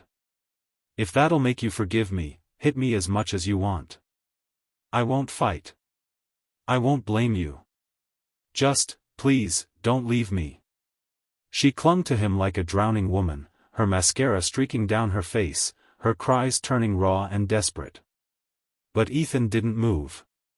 He didn't speak. He just stared down at her, eyes devoid of warmth. She could scream. She could cry. She could kneel on broken glass and bleed at his feet. But whatever part of his heart once loved her was now gone. Turned to ash. I'm done, Ethan said flatly. I don't even have the energy to argue with you anymore. His expression remained cold, unmoved. This is the last time I'm warning you, let go. Leave. Or I'm calling the police. Sabrina's tears streamed down her cheeks, her voice trembling. Ethan, please don't do this. Yell at me, hate me if you want, but don't leave me. She stumbled backward, then forward again, pacing in panicked circles. Her hands twisted the hem of her blouse, her breathing shallow, her eyes darting with confusion and dread. I messed up, I know I did, she cried. I broke my promise, I betrayed our vows, I shouldn't have. I regret it, Ethan. I regret everything. Her voice cracked as she repeated herself, again and again, as if sheer desperation could soften him. But Ethan stood still. Cold. Silent. Watching her fall apart. He made no move to comfort her. He didn't even blink. After a long, aching silence, Sabrina sank back to her knees. Sobbing. Shaking. Will you forgive me now? She whispered. If not, I'll stay here. I'll keep begging. I'll kneel until you say yes. Still, Ethan said nothing. Then, without a word, he reached into his bag, pulled out his phone. And calmly pressed the call button. 911. No. Ethan, no. Panic exploded in her voice as she scrambled to her feet. Her cry was sharp, frantic. Please, don't do this. Don't push me away like this, don't shut the door on me. But it was too late. The call had already connected. Ethan didn't look at her. His pain had calcified into something quieter. Harder. More final. Because in that moment, he realized. Who was the truly cruel one? The man who made the call? Or the woman who left him bleeding in every way a man could bleed? And came back only when she had nothing left to lose? You don't deserve forgiveness, Ethan said, his voice low, steady, and unforgiving. Then, as sirens echoed faintly in the distance, he pressed the phone tighter to his ear. And turned away. The police responded immediately. Sabrina had barely stepped foot in Canada when she was detained. Let go of me.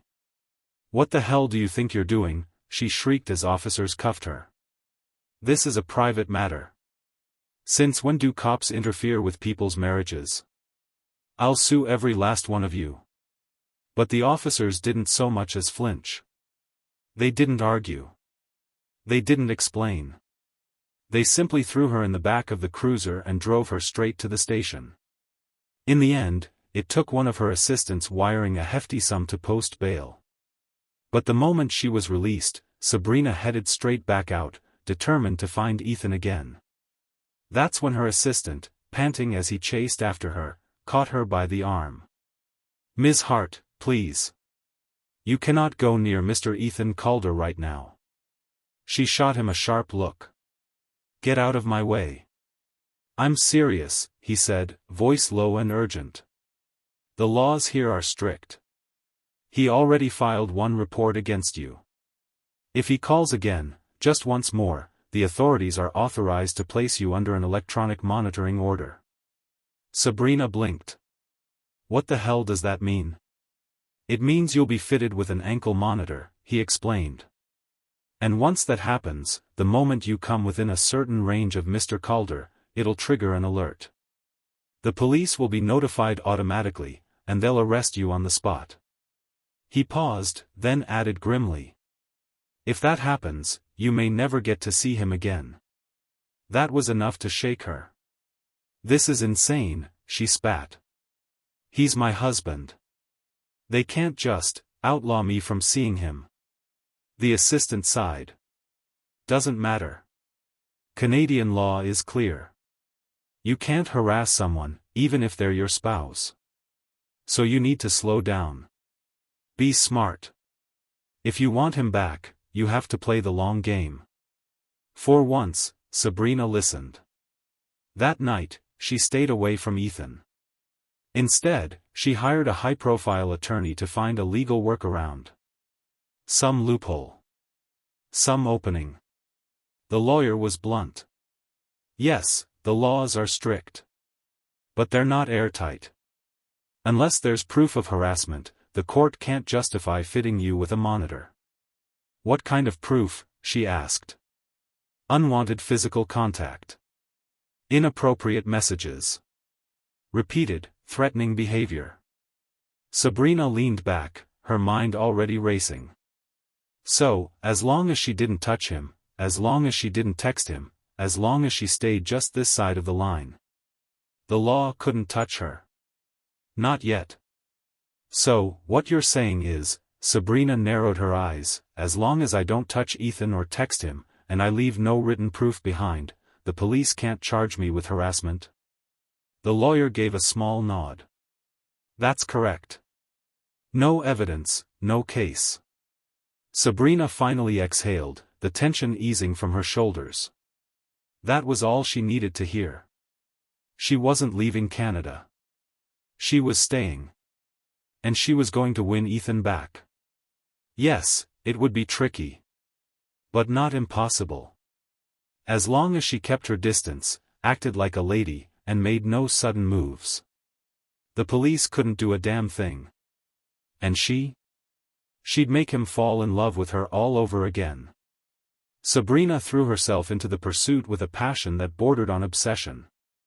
It was as if she'd rewound time, back to their dating days.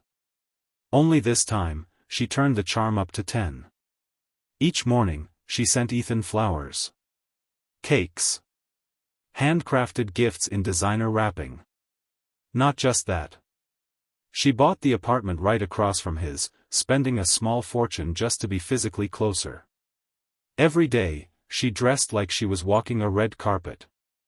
Perfect hair. Tailored outfits. Flawless makeup. And then, as if it were the most natural thing in the world, she'd stand at the foot of his building, cradling roses like a love-struck teenager. Good morning, she'd say brightly. You look even more handsome than yesterday. Heading to work? Let me drive you. I don't mind, it's on my way. I brought breakfast, she'd smile, holding out a bag. It's your favorite. Hot dogs, just the way you like them. When evening came, it was more of the same. She'd wait outside his office, bouquet in hand, poised to greet him as he left work. You must be starving, how about dinner? My treat. No? Okay, then at least let me give you a ride. We live in the same complex now, remember? It'd be silly not to. I got you these, she'd say, offering roses again. Please take them. But Ethan. He didn't say a word. He didn't even look at her. The flowers went straight into the trash. The hot dogs? Fed to stray dogs on the street. The gifts? Packed in a box, unopened, and quietly left on her doorstep the next morning. Not once did he confront her. Not once did he speak to her. But his silence was loud. His rejection, deafening. And yet, Sabrina refused to stop. You rejecting me is fine, Sabrina said softly one morning, her voice like honey laced with desperation. I believe you'll be moved by my sincerity eventually. I'll keep chasing you. Again and again, until the day you love me back. It's okay. We'll take it slow. I have all the time in the world. Once upon a time, Ethan might have melted hearing those words. Back when her eyes still made his heart race, and her voice didn't make his stomach turn. But now? He couldn't bear to hear it. He didn't want her voice in his ears, her shadow in his periphery, her name on his lips. All he wanted was distance, space to breathe, to start over, to heal. But the law? It wasn't on his side. I've already tried calling the cops, Ethan said, pacing his apartment like a caged animal. She's too damn careful. She hasn't texted me once. Hasn't touched me. Not even bumped into me by accident. He ran a hand through his hair, frustrated. The cops say it's normal pursuit, not harassment. So they can't detain her. What am I supposed to do? He snapped, turning to his best friend. I've told her again and again, we're over. I will never forgive her. But she doesn't believe it. His voice cracked. Do I really have to quit my job, move across the country, go off the grid, just to get my life back? Why? He whispered. Why should I be the one to disappear? I didn't do anything wrong. I'm not the criminal here. His friend was silent for a beat. Then leaned forward, lowering his voice. I might have a way to end this.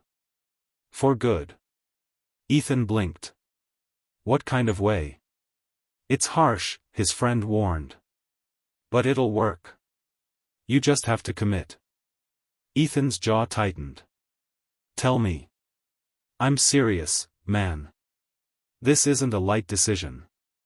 I said tell me, Ethan repeated. If it gets her out of my life, whatever it is, I'm in. His friend leaned in, whispered the plan in his ear. Ethan's expression didn't change at first. But the longer he listened, the darker his eyes became. When his friend pulled away, Ethan was quiet. Dead quiet. Then. He nodded. Let's do it. The next morning, Sabrina was right back at it, dolled up in her most flattering coat dress, makeup perfectly done, curls bouncing with every step. In her arms, a massive bouquet of fresh roses. She took her usual spot just outside Ethan's apartment building, heart pounding, eyes scanning every face that passed. Then she saw him. Ethan. He was dressed sharply, navy suit tailored to perfection, hair still damp from his shower.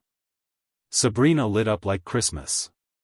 Good morning, she chirped, walking toward him with the roses. That suit really brings out your skin tone, you look amazing today. I brought you breakfast, she added, pulling a blue insulated tote from her purse like it was a precious gift. I know I used to grab random takeout, and you usually didn't touch it. But this time, I put real thought into it. I figured you've been here long enough, you must be sick of greasy drive-through chains by now, right? So I went all the way downtown this morning, she beamed. To that bakery you used to love. Got you fresh blueberry muffins, warm croissants, and hand-pressed black coffee. She extended the bag like it was a peace offering at a sacred altar. Inside, the scent of fresh pastry and strong coffee wafted into the air, still piping hot. In the past, Ethan wouldn't even look at what she brought, much less accept it. But this time, he hesitated. Then, after a pause that stretched far too long, he reached out, took the bag from her hands. And Sabrina's heart nearly stopped. He took it. He actually took it. Her vision blurred with hope. After weeks of silence, of rejection, this tiny gesture, felt like a crack in the wall. It meant something. It had to. He's softening, she told herself. He's starting to remember.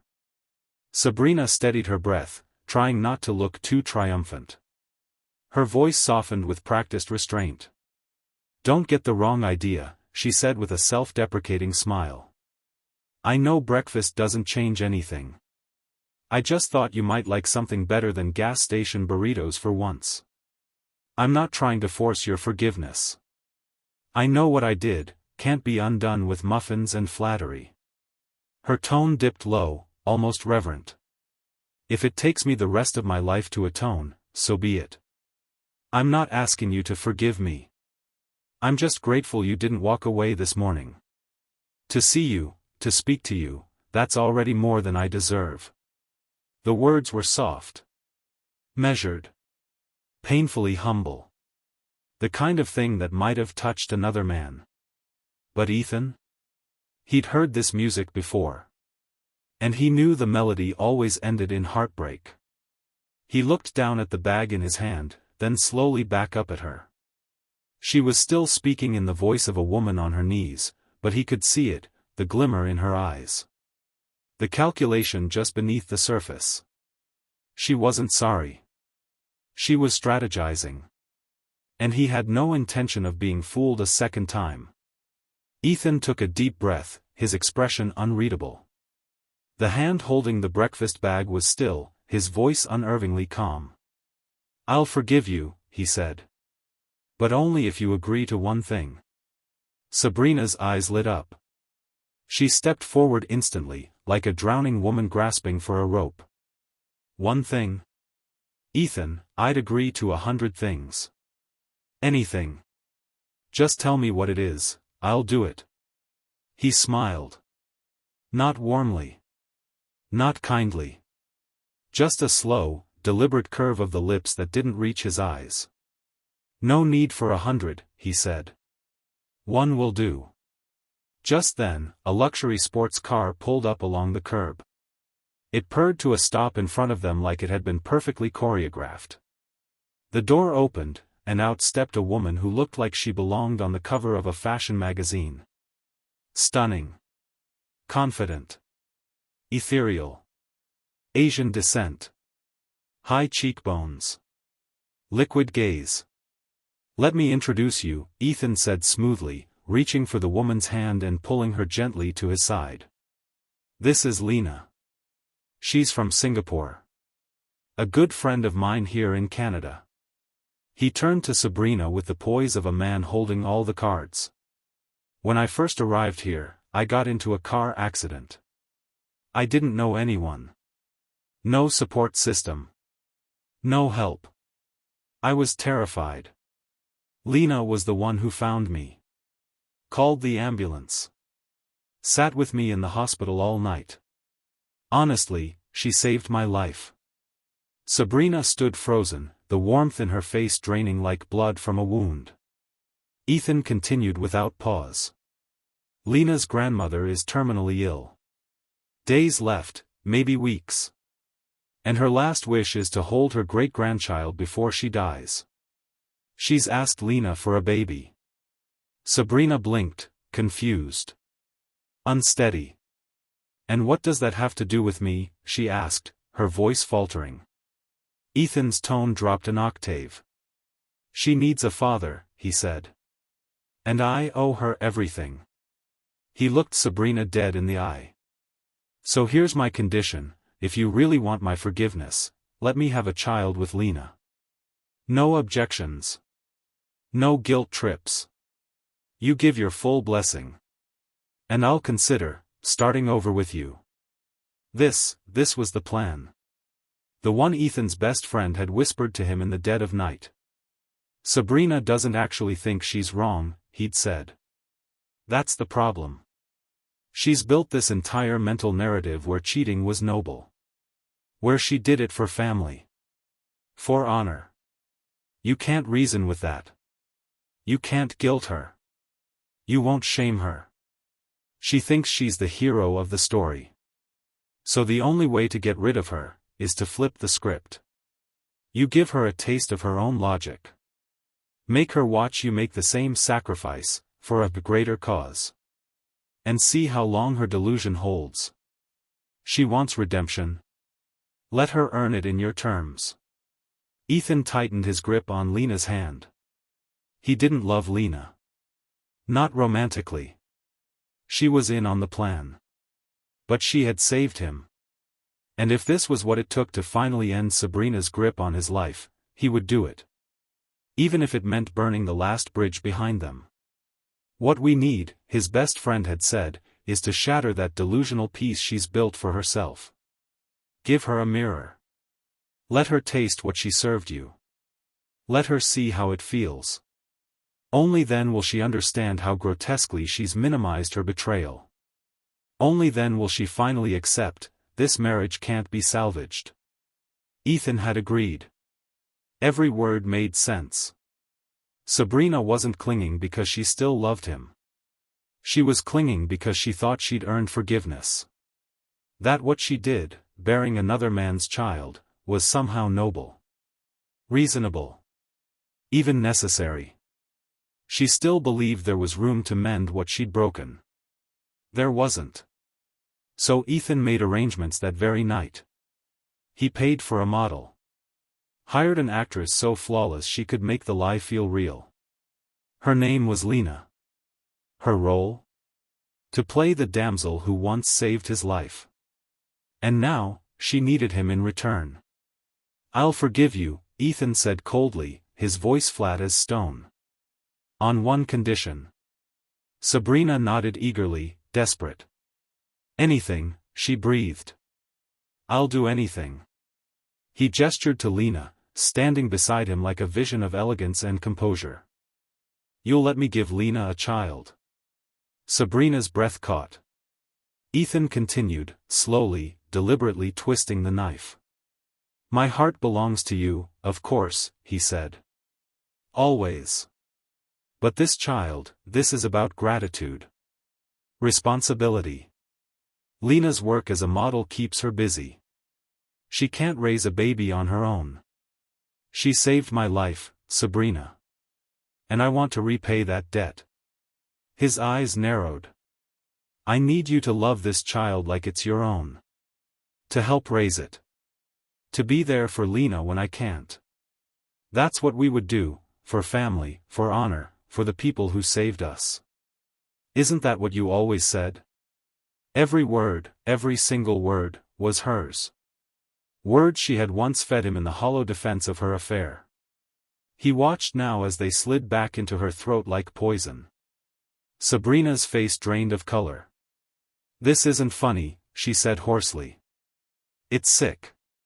"Who said I was joking?" Ethan's voice didn't rise. It didn't need to. The chill in it was enough to drop the temperature 10 degrees. "What's the problem, Sabrina?" he asked. "You had a noble reason. So do I. You betrayed our vows to repay a favor. So now I'm doing the same. Why is your sacrifice righteous, and mine disgusting?" Sabrina's composure snapped. "It's not the same," she shouted. "Tessa actually saved my life. She gave everything for me. And you, this is just some elaborate ploy to spite me." Ethan's laugh was low, cold, and sharp as a blade. "Oh, so now you do know what spite feels like," he said. "Tell me, how did it feel for me, watching you give your body to someone else?" His eyes narrowed. "You and Graham weren't just strangers in some one-night accident. He was family. You slept with him while wearing my ring. You call this not the same?" "At least Lena and I are strangers," he added. "You and Graham? That was incest." Sabrina's face had gone pale, then flushed, then deathly cold again, but she said nothing. She couldn't. Deep down, she knew she was cornered. She tried to smooth her tone, make her voice gentle, coaxing, as if that could rewind time. "All right," she whispered, "I know you're hurting. I know you feel betrayed. And now I truly understand what you went through." Her hand reached tentatively toward his sleeve. "But please, Ethan, enough of this. Let's stop the game, okay? I swear to you, from this day forward, there will never be another man in my eyes but you. No contact, no glances, no conversations, just you. Only you." And there it was again. That subtle condescension. She still thought he was acting out. Still believed this was some emotional tantrum she could soothe into submission. And Ethan felt something inside him, something soft and tired, begin to die.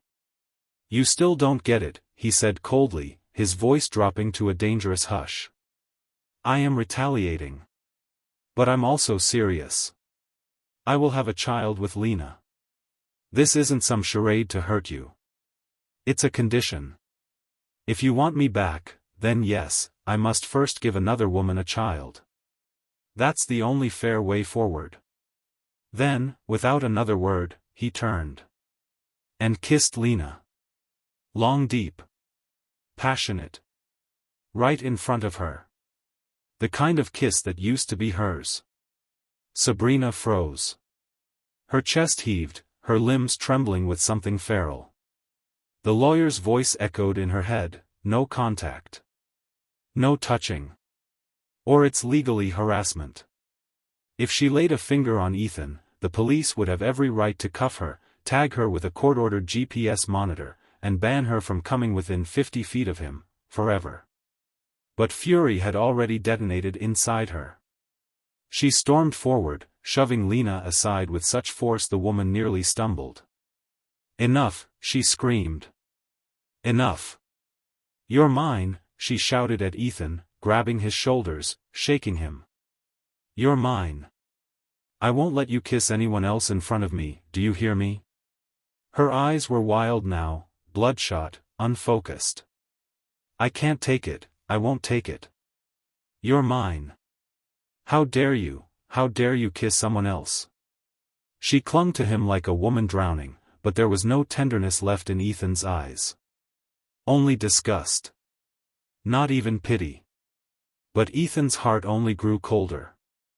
"I kissed another woman, and you lost your damn mind," he said, his voice now ice. "But you? You slept with my brother. Again. And again. You think a little breakdown is enough to even the score?" His eyes blazed with fury now. "Do you have any idea what it did to me? Watching you, with him, in our bed? I felt so sick, I almost vomited. You disgusted me. And now, after all that, you want forgiveness? Forget it. It's never going to happen. I wouldn't forgive you in 100 lifetimes. I look at you now, and I feel nothing but nausea." Each word was a blade, cutting through what little hope Sabrina had left. She staggered back as if physically struck, gasping, like her lungs had collapsed under the weight of those words. But for the first time, she didn't talk back. Didn't rationalize. Didn't spin. Because for the first time, she understood. This was no longer about Ethan being dramatic. This was pain, the kind of pain she herself had never truly acknowledged. Her voice cracked as the reality sank in.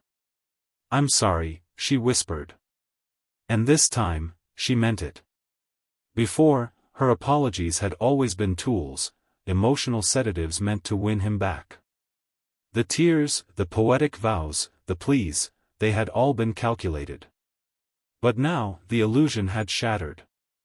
Seeing Ethan kiss someone else, not flirt, not hint, but kiss, that had broken something open inside her. And it hurt like hell. So this was what betrayal felt like. Just a kiss, and she was unraveling. But she had let another man take her body, again and again, while Ethan still loved her. "I'm sorry," she wept, the words ripping from her throat. "I'm so sorry. I didn't know, I didn't realize, Ethan, I swear to God, I didn't understand how badly I hurt you. I love you. I always loved you. If I could go back, if I could undo it, I swear I would. Please, please, just one more chance. Just one last chance." Sobbing uncontrollably, she dropped to her knees in front of him again, hands clutching the hem of his coat, like a penitent clinging to salvation. And this time, her sorrow was real. But it didn't matter. Because Ethan was already gone. Not physically, but emotionally, spiritually, irrevocably. Too much had been lost. Too much had died. All that remained now was silence. "I believe you loved me once," Ethan said coldly. "But your love was cheap. I don't want love like that. I want peace. I want to start over, without you. If you ever loved me, really loved me, then do the right thing, leave. And don't come back." Sabrina's tears were already falling like rain. She sank to her knees, wrapping her arms around Ethan's legs, her voice barely more than a choked whisper. "So that's it? There's really no chance for us?" "None," Ethan replied, ice in his voice. But she didn't let go. Not yet. She lifted her head, her eyes flicking toward Lena, then back to Ethan.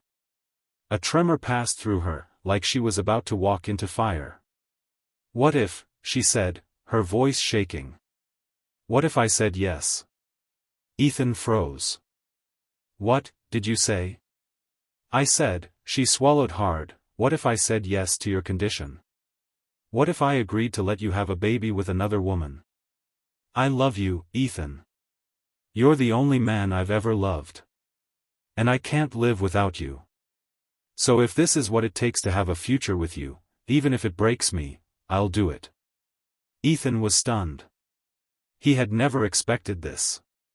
The ridiculous demand had been part of a ruse, a desperate bluff meant to push Sabrina away once and for all. He never intended to go through with it. Lena wasn't his girlfriend, she was an actress, a model he'd paid just to help him put on a show. No baby. No future. Just one final performance to burn the last bridge. But Sabrina hadn't run. She stepped into the flames instead. Ethan scrambled to regain control. "You really think I was bluffing?" he said, trying to steady his voice. "I meant every word. If you agree, then fine. I'll sleep with her. Again. And again. Right in front of you if I have to. When that child is born, I won't disown it. You'll help raise it. You'll rock my child, her child, to sleep at night. You won't just wear the humiliation.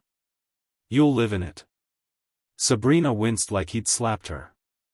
The pain carved deep. She looked like she could barely breathe. But still, she didn't let go. Still, she stayed on her knees. Because even if it broke her into pieces, she would rather suffer with Ethan than breathe without him. "I know," Sabrina whispered through tears. "Ethan, I can't live without you. Watching you sleep with another woman, it would kill me. It is killing me. But I still can't let you go. And maybe I deserve it," she said, her voice trembling. "Maybe I deserve every ounce of pain you give me. If that's what it takes, then punish me. Just don't leave me." Ethan hadn't expected this. Not at all. He now had a choice to make. The dashcam in Lena's luxury car had captured everything, Sabrina lunging forward, shoving Lena, grabbing his legs, sobbing hysterically in the street. This was strike two. With the footage in hand, he could press charges. No one would doubt it was harassment. And if convicted, she'd be fitted with an ankle monitor. From that moment on, if she came within 100 feet of him, the police would be on her in minutes. It was fast. Effective. Clean. He could end this today. And yet. He hesitated. The footage was right there. And still, he didn't reach for his phone. Because love and hate don't cancel each other out. They feed each other. And Ethan had once loved Sabrina so deeply, he would have given up his life for her. Literally. She was the woman he had burned for, fought for, believed in with his whole soul. And she had betrayed him. That kind of betrayal didn't just fade. It scarred. Sure, he looked composed now. Calm. Maybe even cruel. But underneath? He was shattered. And furious. How could she do this to him? How could she, of all people, rip his heart out like this? The rage had been hiding inside him for too long. It wasn't just Sabrina. It was his brother, who betrayed him. His mother, who belittled him. His father, who beat him. He'd swallowed every insult. Every injustice. Every bruise. He had endured for years. But not anymore. Not this time. He was done playing the victim. He wanted revenge. And Sabrina? She'd be the first. You said it yourself, Ethan sneered. So let's start tonight. Come to my place. Watch me sleep with her. But before you enter, you'll be searched. No phones, no recording devices. No tricks. Sabrina's face froze. Her lips parted as if to protest, but nothing came out. And then, with a trembling nod, she agreed. Because this was her last shot at staying in his life. So it began, Ethan's revenge. That evening, he turned to Lena. Are you okay going through with this? He asked. If not, our deal ends here. Lena looked at him, eyes calm but firm. Mr. Calder, she said gently, we haven't known each other long, and maybe it's not my place, but, don't punish yourself for someone else's mistakes. Your wife cheated. That's on her. That's her shame. But retaliating by sleeping with someone you don't even love? That's not justice. That's self-harm. And I don't think you deserve that. Ethan laughed, but the sound was hollow. Who says I'm punishing myself? Maybe I'm just finally letting go. I've always been the loyal one. The romantic. The fool who believed in one love, one life. His smile faded. She destroyed that. I used to dream of growing old with one woman, building a life together, year by year, wrinkle by wrinkle. But now? He shook his head, eyes darkening. That dream's dead. She crushed it beneath someone else's body. He looked away, jaw clenched. So tell me, why should I keep playing the part of the faithful husband, when my wife didn't even bother pretending to be a decent person? Why should I cling to dignity, when she didn't even leave me with any? Lena stayed quiet. So no, Ethan said. This isn't self-harm. This is self-liberation. If love is dead, at least let me enjoy the body. The rush. The heat. He stepped closer, his voice low, bitter. Isn't that what she did? People always say, don't sink to their level. Don't get dirty just because someone else did. But why is sex always considered dirty? Why can't revenge feel good? Why can't the ruin come with pleasure? Does revenge really have to be all pain and no pleasure? Ethan murmured, almost to himself. Why can't it be both, make her sick and let me enjoy myself too? He let the thought hang in the air a moment longer before chuckling, low and bitter. Yeah, sure, my original plan was to make Sabrina suffer. But I'd be lying if I said I wasn't also craving some physical release. He leaned back, eyes resting lazily on Lena. So if I'm going to do this, I want someone who meets my standards. I want someone gorgeous. Body like art. No exceptions. Then, without blinking, he asked, tell me, do any of your fellow models offer special services? If so, I'd love a recommendation. Money's no object. Lena's smile faded into a troubled expression. The truth? Yes. In the modeling world, there were definitely women, high-end, high-priced, who offered more than just pretty pictures. But Lena didn't want to recommend any of them. Why? Because Ethan Calder was her type. Painfully so. And if anyone was going to sleep with him, she selfishly wanted it to be her. Not some other faceless model, no matter how elite. She didn't want it to be just a hookup either. She wanted the whole experience, dates, slow kisses, early morning coffee, teasing texts. A romance, not a transaction. But reality rarely gives room for fairy tales. After a long silence, she made her choice. Better to be the one in his bed than the one watching someone else crawl into it. So she blushed, swallowed hard, and said, "You don't need to look elsewhere. I can provide that service." Ethan raised his brows, clearly caught off guard. "Wait, you offer that kind of thing?" Just moments ago, she had given him a heartfelt lecture about self-respect and emotional wounds. He hadn't expected this kind of pivot. Lena scrambled to clarify, cheeks glowing pink. "Only for you," she said quickly. "I wouldn't do this for just anyone. But you're easy on the eyes. So I'm making an exception." That made Ethan laugh for real, the first genuine smile in a long time. "You've got a silver tongue," he teased. "Bet you're good at sweet-talking all the guys." No, Lena protested, hands waving. "I only say nice things to the ones I like." And just like that, her face turned crimson again. But Ethan didn't buy it. Not anymore. Not after what Sabrina did. She used to say the exact same things. "You're the only one. I only want you. I'd never even look at another man." All lies. Ethan had been the kind of man who believed. Who hoped. Who put everything into one person, thinking that would be enough to make it last. Now he was a different kind of man. A wounded one. He didn't bounce back like other people. He didn't move on with ease or fall in love again at the next opportunity. No, Ethan was like a cautious turtle, poking his head out just far enough to feel the sun, and the second it hurt, he pulled back into the dark, locked away from the world. Sabrina had hurt him too deeply.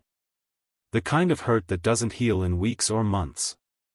The kind that leaves permanent bruises. So no, Ethan didn't believe in love anymore. Not for himself. Not in this lifetime. Sex, though. Sex was something else. Sex didn't need trust. It didn't ask questions. It didn't promise forever. In that moment, Ethan realized something definitive. Love and sex no longer had to coexist. Not in his world. Not in his heart. Not anymore. Night fell like a heavy curtain.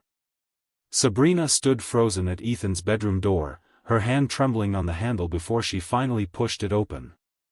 Inside, the air was thick with tension and anticipation. Ethan and Lena had just come out of the shower. Their skin still glistened under the dim lights, towels barely clinging to their bodies.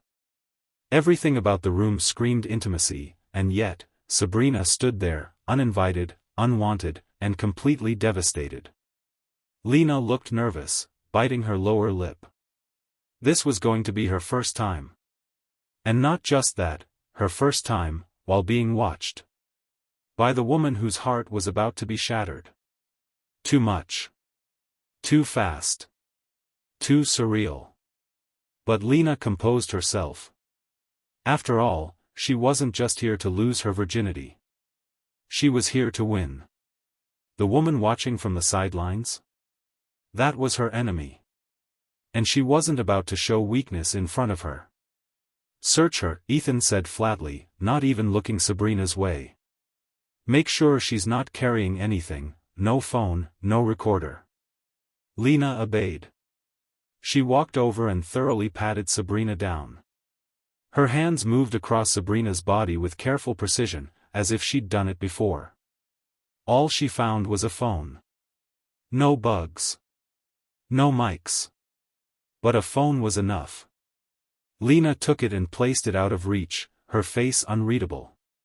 And with that, the show began. Ethan stepped forward and grabbed Lena by the waist. His lips found hers. Lena gasped, shocked by the suddenness, but she wrapped her arms around him and returned the kiss with a fierceness that surprised even herself. It was sloppy, messy, heated. His hands were everywhere. Her body responded. Their kiss deepened. Bodies tangled. Breath quickened. And Sabrina, she just stood there. Watching. She couldn't look away. It was as if her soul had been ripped from her chest, and what remained was forced to witness its own destruction. So this was what it felt like. To watch the man you love make love to someone else. No betrayal, no knife, no public humiliation could compare. This was slow death. A dull, rusted blade twisting into her chest, one agonizing inch at a time. And they hadn't even started yet. The real act was still ahead, but Sabrina already felt like she couldn't breathe. Her throat burned. Her knees were shaking. She wanted to scream. To claw at them. To run. But she didn't. Because the moment she did, Ethan would walk away forever. So she stayed. She watched. And she suffered. All night long, Sabrina sat there in that room. Torn between jealousy and desperation, agony and denial, love and humiliation. Not knowing which emotion would kill her first. Outside, the sky slowly lightened. Inside, the torment continued. It wasn't until dawn broke through the curtains that Ethan and Lena finally collapsed, limbs tangled, breaths ragged. The night was over. But for Sabrina? It had only just begun. The days that followed were nothing short of torture for Sabrina. Every hour, every breath, every glance toward Ethan was a brutal reminder that she had lost him, not just as a man, but as a soul. Lena, with her bubbly, clingy personality, stuck to Ethan like a cat in heat. She was flirtatious in the morning, affectionate at noon, and wild at night. And she didn't even try to hide it. She'd throw her arms around Ethan in the kitchen, whisper in his ear in the living room, and when Sabrina walked by, she'd stick out her tongue, wink, or pull silly faces, pure, unapologetic provocation. The worst part? It wasn't even malicious. That was just Lena's nature, playful, sweet, and utterly unaware of how much damage she was doing. Ethan, for his part, seemed perfectly content. He finally got what he wanted, no strings, no love, just pure physical pleasure. But for Sabrina? This was hell. No, this was worse than hell. Hell would have ended her pain. This was slow poison, day after day, watching the man she once took for granted now being adored by someone else. And adored back. It wasn't just about sex anymore. It was that Ethan no longer looked broken. He looked free.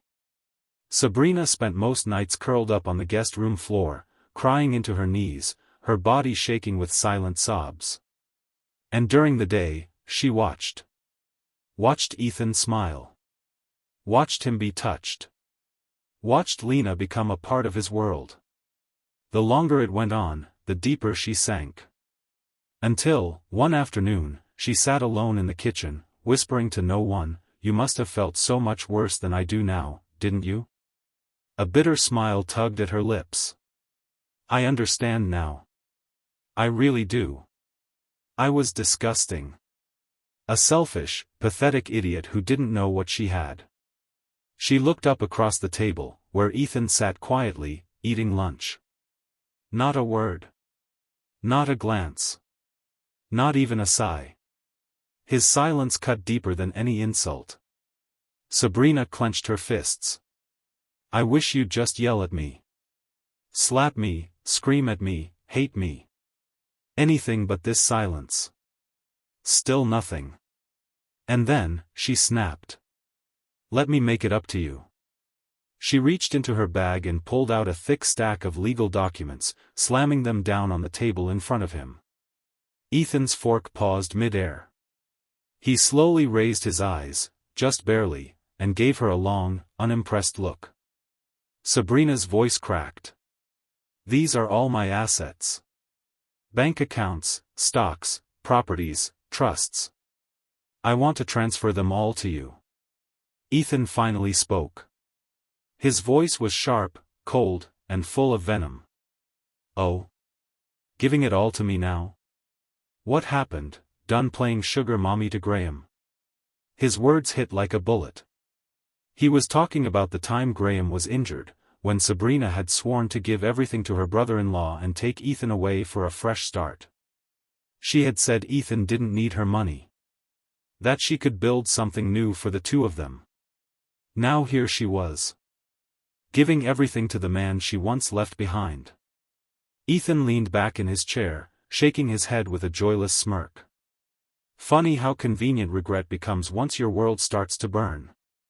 Please, stop mocking me, Sabrina said with a bitter smile. Her voice trembled, not from fear, but from the crushing weight of regret. I see it now, I see everything I did wrong. A husband and wife are supposed to be a team. Every decision, no matter how noble it seems, should be made together. She looked down at the table, unable to meet Ethan's eyes. Tessa saved my life, that's true, she said softly. But even so, I had no right to hand over our shared assets to Graham without even discussing it with you. She paused, her eyes glistening. Besides, Tessa left behind plenty of money. And my parents? They've got more than enough. They'll make sure Graham's taken care of, whether I help or not. Her fingers clutched the legal documents in front of her. You're my husband, Ethan. You are the person I should have given everything to. Not Graham. Not anyone else. You. Her words were touching. Almost poetic. The kind of apology that might have saved them once. But not now. Not anymore. Because the truth was simple, and cruel, Sabrina had waited too long. Ethan's heart, once wild for her, was now cold. His eyes were glass. Her sincerity bounced off him like pebbles on marble. No matter how beautiful her words, no matter how raw her regret, he couldn't find it in himself to forgive. Not after everything. After weeks of emotional torture and sleepless nights, Sabrina finally made two decisions. First, she would transfer all of her assets to Ethan. It didn't matter whether he accepted them or not. This wasn't a gesture of generosity, it was a debt. A desperate act of redemption. Her way of saying, you suffered because of me. Take everything. Let me pay. Second, she would return to her home country immediately. To find Graham. And to surrender the child she had with him. It wasn't a decision she made lightly. But now, seeing Ethan's eyes full of nothing but emptiness, she understood. The only path forward was to erase her past. To cut out the sin like rot from a wound. Letting Graham raise that child had been another mistake. And now, she couldn't afford any more mistakes. Because if Ethan ever found out, if he ever discovered she had given birth to Graham's child during their separation, he would be gone forever. He wouldn't rage. He wouldn't scream. He would simply vanish. And she'd never get a second chance again. It had taken her breaking down, piece by piece, to earn back even a fragment of Ethan's trust. She couldn't risk losing it all over again. So there was no other way. The child had to go. She would legally forfeit all custody. Erase her name from the birth certificate. Let someone else raise that baby, far away from Ethan's world. She lied about a work emergency, packed her bags, and caught a red-eye flight back home, alone. You're back? Graham's eyes lit up the moment he saw Sabrina standing in the doorway. He glanced around, playing dumb. Where's Ethan? Didn't he come with you? He tried to sound casual, even teasing, but in truth, his heart was fluttering with quiet hope. Maybe she's finally come to her senses. Maybe she chose me. But Sabrina's next word struck like a hammer to the chest. I'm sorry, she said softly, eyes lowered, her voice almost too heavy to carry. Ethan didn't come back with me. He still hasn't forgiven me. But I didn't give up. I kept trying. I did everything I could to earn his trust again. She took a shaky breath.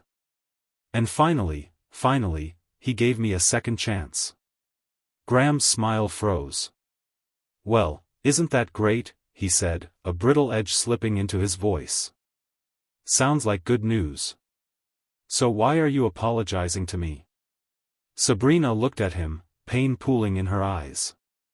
Because to keep that second chance, I have to follow through with a choice.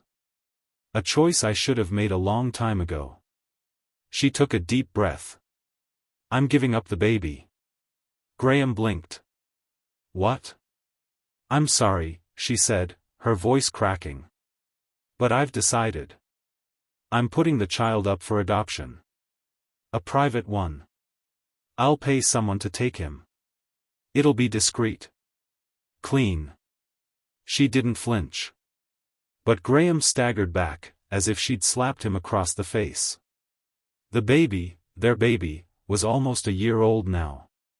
He could crawl. He recognized voices. He laughed when Graham tickled his belly. And now, just like that, she wanted to throw him away. No, Graham said, panic rising. He grabbed the baby from the crib, clutching him close. You're insane. He's your son. Ours. He moved to flee, but two bodyguards stepped into his path, Sabrina's men. Silent. Unmoving. You can't do this. Graham shouted. He's nearly a year old. He's crawling. He looks for you when he hears your voice. You think you can just erase him? Sabrina stepped forward, her face pale but determined. I know it's cruel, she said quietly. But if I let this child stay, Ethan and I will never have a chance. And I'm not going to lose him again. She paused, and for the briefest moment, her lips trembled. So. I'm sorry. But if it's between this child and Ethan, I've made my choice. Take him, Sabrina said coldly, flicking her chin toward Graham. Her voice was ice. Grab him. Take the child. No. No. Graham panicked, clutching the baby tighter, backing toward the door with wide, desperate eyes. You're insane, he shouted, bolting. Mom. Dad. Somebody help. Sabrina's lost her mind. But the house was silent. Unbeknownst to him, Sabrina had already covered every angle. She'd sent their parents out earlier that morning, fabricated some story about estate lawyers, something urgent they had to sign in town. There was no one home. No witnesses. No saviors. Only Graham, and the men closing in. Help. Somebody help me. He sprinted through the hall, barefoot, still in pajamas, baby clutched to his chest like a lifeline. She's trying to take my child. This is kidnapping. But the cries went unanswered. Two of Sabrina's bodyguards caught up quickly, pinning him to the floor. The baby slipped from his arms as he screamed. No. Don't. Please. The child was crying now too, wailing as he was ripped from his father's arms. This is your child too. Graham sobbed, voice raw. How can you do this? But Sabrina stood silent, expression like stone.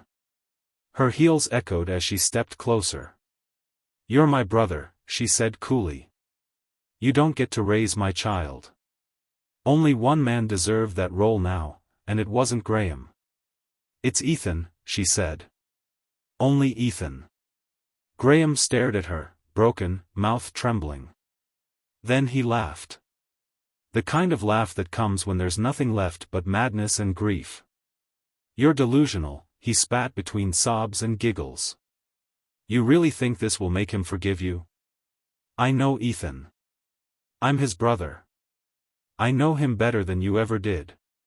He dragged himself upright, blood on his lip, eyes blazing. You think this will work? That he'll come back? That he'll love you again? He let out a long, breathless laugh. He lied to you, Sabrina. All those soft words, he was faking it. He doesn't forgive. He never has. Once you cross that line, there's no going back. You betrayed him. That's it. That's the end. All of this? He gestured wildly to the empty hallway, the men, the crying child. It's for nothing. Nothing. Do you hear me? You're too late.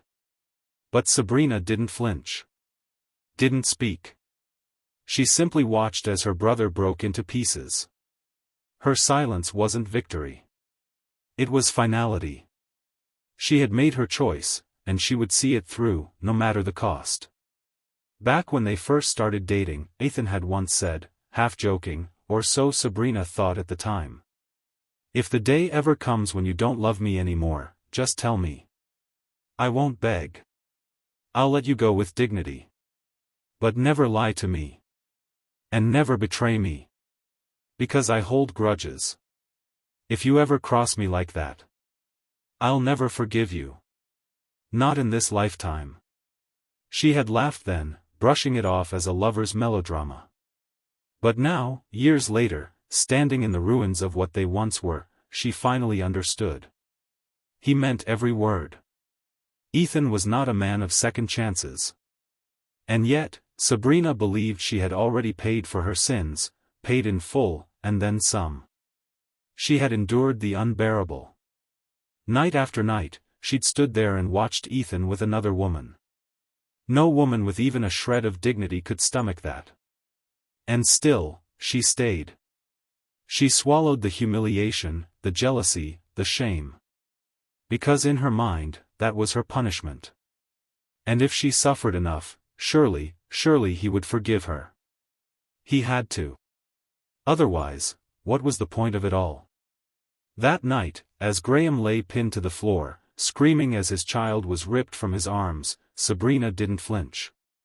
"You'll burn for this," he shouted, voice hoarse and wild. "You'll pay for what you've done." Then everything went black. He passed out. But his final words would follow her like a curse. Hours later, after making sure the baby had been legally placed with a new family, and all the papers signed, sealed, and witnessed, Sabrina boarded a red-eye flight back to Canada. She carried no suitcase. Just a slim velvet box in her coat pocket. Inside was the same engagement ring she had once designed herself, back when she thought forever was a guarantee. This time, she was going to be the one to propose. Everything that had stood between her and Ethan was now gone. The child. The lies. The chaos. There were no more secrets. No more obstacles. She would kneel before him. She would ask again. And this time, he would say yes. He had to. "You've punished me for an entire year," Sabrina said, her voice steady but soft, like a confession whispered in church. "Your anger, it should be gone by now, right?" She slowly reached into her coat pocket and pulled out a velvet box. Then, before Ethan could respond, she dropped to one knee and opened it, revealing the diamond ring she'd once designed with love, and now, with penance. "Ethan," she said, looking up at him with tear-filled eyes, "I've made a lot of mistakes in our first marriage. I admit that. I won't make excuses. But I've changed. I've faced myself. I've taken full responsibility. Please believe me. I'm no longer the woman who betrayed you. I've grown." Her voice cracked, but she didn't stop. "I want to be the kind of wife you deserve.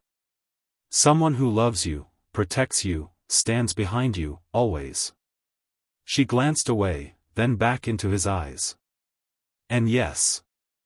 Lena still isn't pregnant. But maybe that's a sign. Maybe this whole punishment has gone far enough. Please, Ethan. I'm begging you. Let's end this nightmare and start over. Together." Her plea hung in the air like a storm cloud, waiting to break. Ethan smiled. It wasn't a kind smile. It was a sharp one, the kind that cuts before it lands. "Sabrina," he said slowly, "do you know why Lena hasn't gotten pregnant after 3 months of sleeping with me?" She blinked. Confused. Of course she'd wondered, but never dared ask. Ethan's grin widened, cruel now, wicked. Because, he said, I've been making her take birth control the whole time. Sabrina froze. Her heart stopped. What? You heard me. He laughed, low and vicious. I never had any intention of giving you closure, let alone forgiveness. That whole, watch me have a baby with someone else thing? That was just a game. A game I played with you. For revenge. Sabrina's lips parted, but no sound came out. She wanted to scream. To collapse. To confess everything, that she'd given up her own child for this man's forgiveness. But the words choked in her throat. Because she knew, it wouldn't matter. He'd never care. He'd never forgive her. Not now. Not ever. Of course, Ethan had no idea that Sabrina had given up her own child. And even if he knew, what mother would proudly admit to abandoning her baby? Congratulations, Ethan said, that familiar cold smirk back on his face. Now you finally know what it feels like, to be lied to, betrayed, humiliated. He took out his phone and tapped the emergency dial. Enough games. It was time to end this, officially. To call the cops. To wipe her out of his life, for good. Sabrina's eyes widened as the sirens approached in the distance. No, Ethan, please, she screamed as the officers grabbed her arms. She kicked. Fought. Clung to the last shred of her dignity like a drowning woman clutches driftwood. You can't do this to me. I love you. I gave you everything. I let you sleep with another woman. I stood there and watched it happen. I endured that humiliation, for you. And now you're throwing me away? But Ethan didn't flinch. He didn't even blink. Her screams were swallowed by the slam of the squad car door. This time, the authorities didn't take her lightly. There was hard evidence. Footage. Documentation. Witnesses. Sabrina was arrested for repeated harassment. The court issued a restraining order, and forced her to wear a tracking anklet. It was the ultimate lockout. The digital scarlet letter. If she got within a certain radius of Ethan, the device would emit a loud alarm, and immediately notify the nearest police station. Officers would respond in minutes. If it happened more than 5 times, she'd be deported from Canada. Banned from returning. Ever. And with that, Ethan finally got what he wanted. Freedom. Peace. The end of Sabrina. Forever. After Sabrina was taken away in cuffs, Ethan finally felt the air clear around him. But then, he turned to face the last ghost of his revenge. Lena. That night, he invited her over. She came, cheerful as ever, until he handed her a glass of wine, and a check. I'm a free man now, Ethan said with a smile. She's been arrested. It's over. Which means you don't have to keep doing what you've been doing for me. He set the check on the table between them. The amount was staggering. Lena stared at it, lips pressed into a thin, unhappy line. That's it? She asked, her voice low. 3 months together, and this is all I get? Ethan raised an eyebrow, caught off guard. That's a lot of money, Lena. That's not what I mean, she mumbled, looking down. I mean, don't you feel anything for me? He paused. For a moment, genuinely unsure what to say. Then, carefully, he answered, feelings don't come from sex, Lena. They come from time. Shared life. Real moments. You're a great woman. And honestly, a fantastic lover. But we never spent time outside the bedroom. That's not how love grows. Lena blinked, then looked up at him with wide, vulnerable eyes. Then, would you consider dating me now? She asked softly. For real? Ethan stared at her, stunned. Wait, what? I said I like you, she repeated, stronger now. I want to be with you. I wasn't just doing it for the money, I did all that because I liked you. I'm not the kind of girl who sleeps around, Ethan. I chose you. And after these 3 months, I think we could be something real. I want to try. Give me a chance, please. I promise I won't let you down. Ethan's heart didn't stir. Instead, he let out a long, weary sigh. Thank you for liking me, Ethan said softly, his voice steady. But I'm not ready for love. Not now. Sabrina's betrayal, it broke something in me. I don't think I'll be able to trust again for a long time. I don't even want to try. He looked straight into Lena's hopeful eyes. So I'm sorry. I can't be with you. Even if I forced myself, I couldn't give you the love you deserve. And that wouldn't be fair to you. But Lena didn't flinch. She clenched her fists with quiet determination and gave him a bright, stubborn smile. Don't speak too soon, she said. Love doesn't exactly follow the rules we set for it. I believe in us. I believe I can make you fall in love with me, completely, heart and soul. So don't shut the door just yet, she added. Give me a chance. Try. And if one day you still don't love me, I'll walk away. No drama, no begging. But don't reject me before we even start. That's not fair either.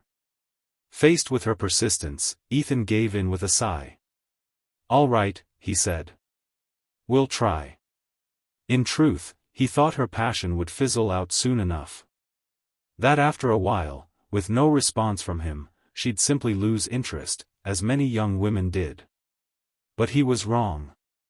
Lena stayed. Her warmth didn't fade.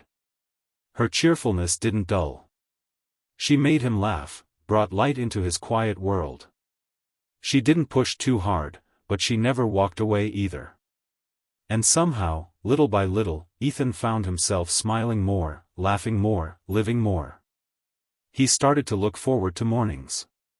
To her texts. To her ridiculous jokes and gentle patience.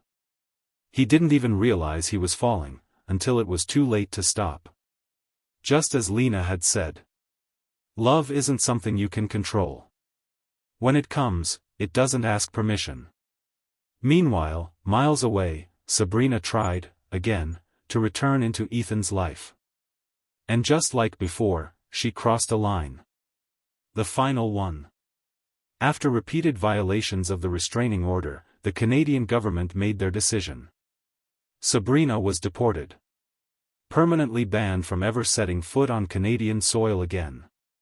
And just like that, Ethan's past was no longer lurking around every corner. It was over. He was finally free to move on. After being deported back to her home country, Sabrina's condition rapidly declined. No one knew if it was the emotional toll of losing Ethan, the guilt she buried deep inside, or simply the weight of everything she'd done, but her mind began to unravel. She wasn't the same. Sometimes she'd walk down the street laughing to herself. Other times, she'd sit motionless for hours, clutching an invisible child to her chest. People started whispering. Family started retreating. Eventually, she had to be committed to a private psychiatric facility. 2 daughters. 1 dead. 1 insane. Douglas and Evelyn, once proud parents, were now hollowed-out ghosts of themselves. Grief soaked into every wrinkle on their faces. Their tears had dried up, but the pain remained, raw and endless. As for Graham. After Sabrina had his child taken away, he disappeared from the public eye. In truth, he never stopped looking. For years, he searched, tracking adoption records, hiring investigators, visiting foster systems under fake names. But he never found the boy. Not a photo. Not a name. Not a trace. And somewhere along the way, the years took their toll. His savings vanished. His spirit wore thin. His body aged before its time. Eventually, he remarried. A quiet, small-town wedding. His second wife was kind, but it was clear, Graham no longer believed in fairy tales. Not in love. Not in justice. His life had settled into a muted, gray kind of survival. It was, some might say, a kind of poetic justice. And Ethan? Ethan thrived. He and Lena dated for 5 full years. Years filled with travel, with quiet mornings and playful debates, with healing that came slowly but surely. Lena never tried to fix him, she simply stood beside him until he no longer felt broken. Then, on a sunlit autumn afternoon, Ethan asked her to marry him. She said yes through tears and laughter. This time, Ethan didn't just marry a woman, he found a home. A home that welcomed him. Respected him. Loved him. After all the chaos, all the betrayals, and all the ghosts of his past. Ethan had finally arrived at the peaceful shore of happiness.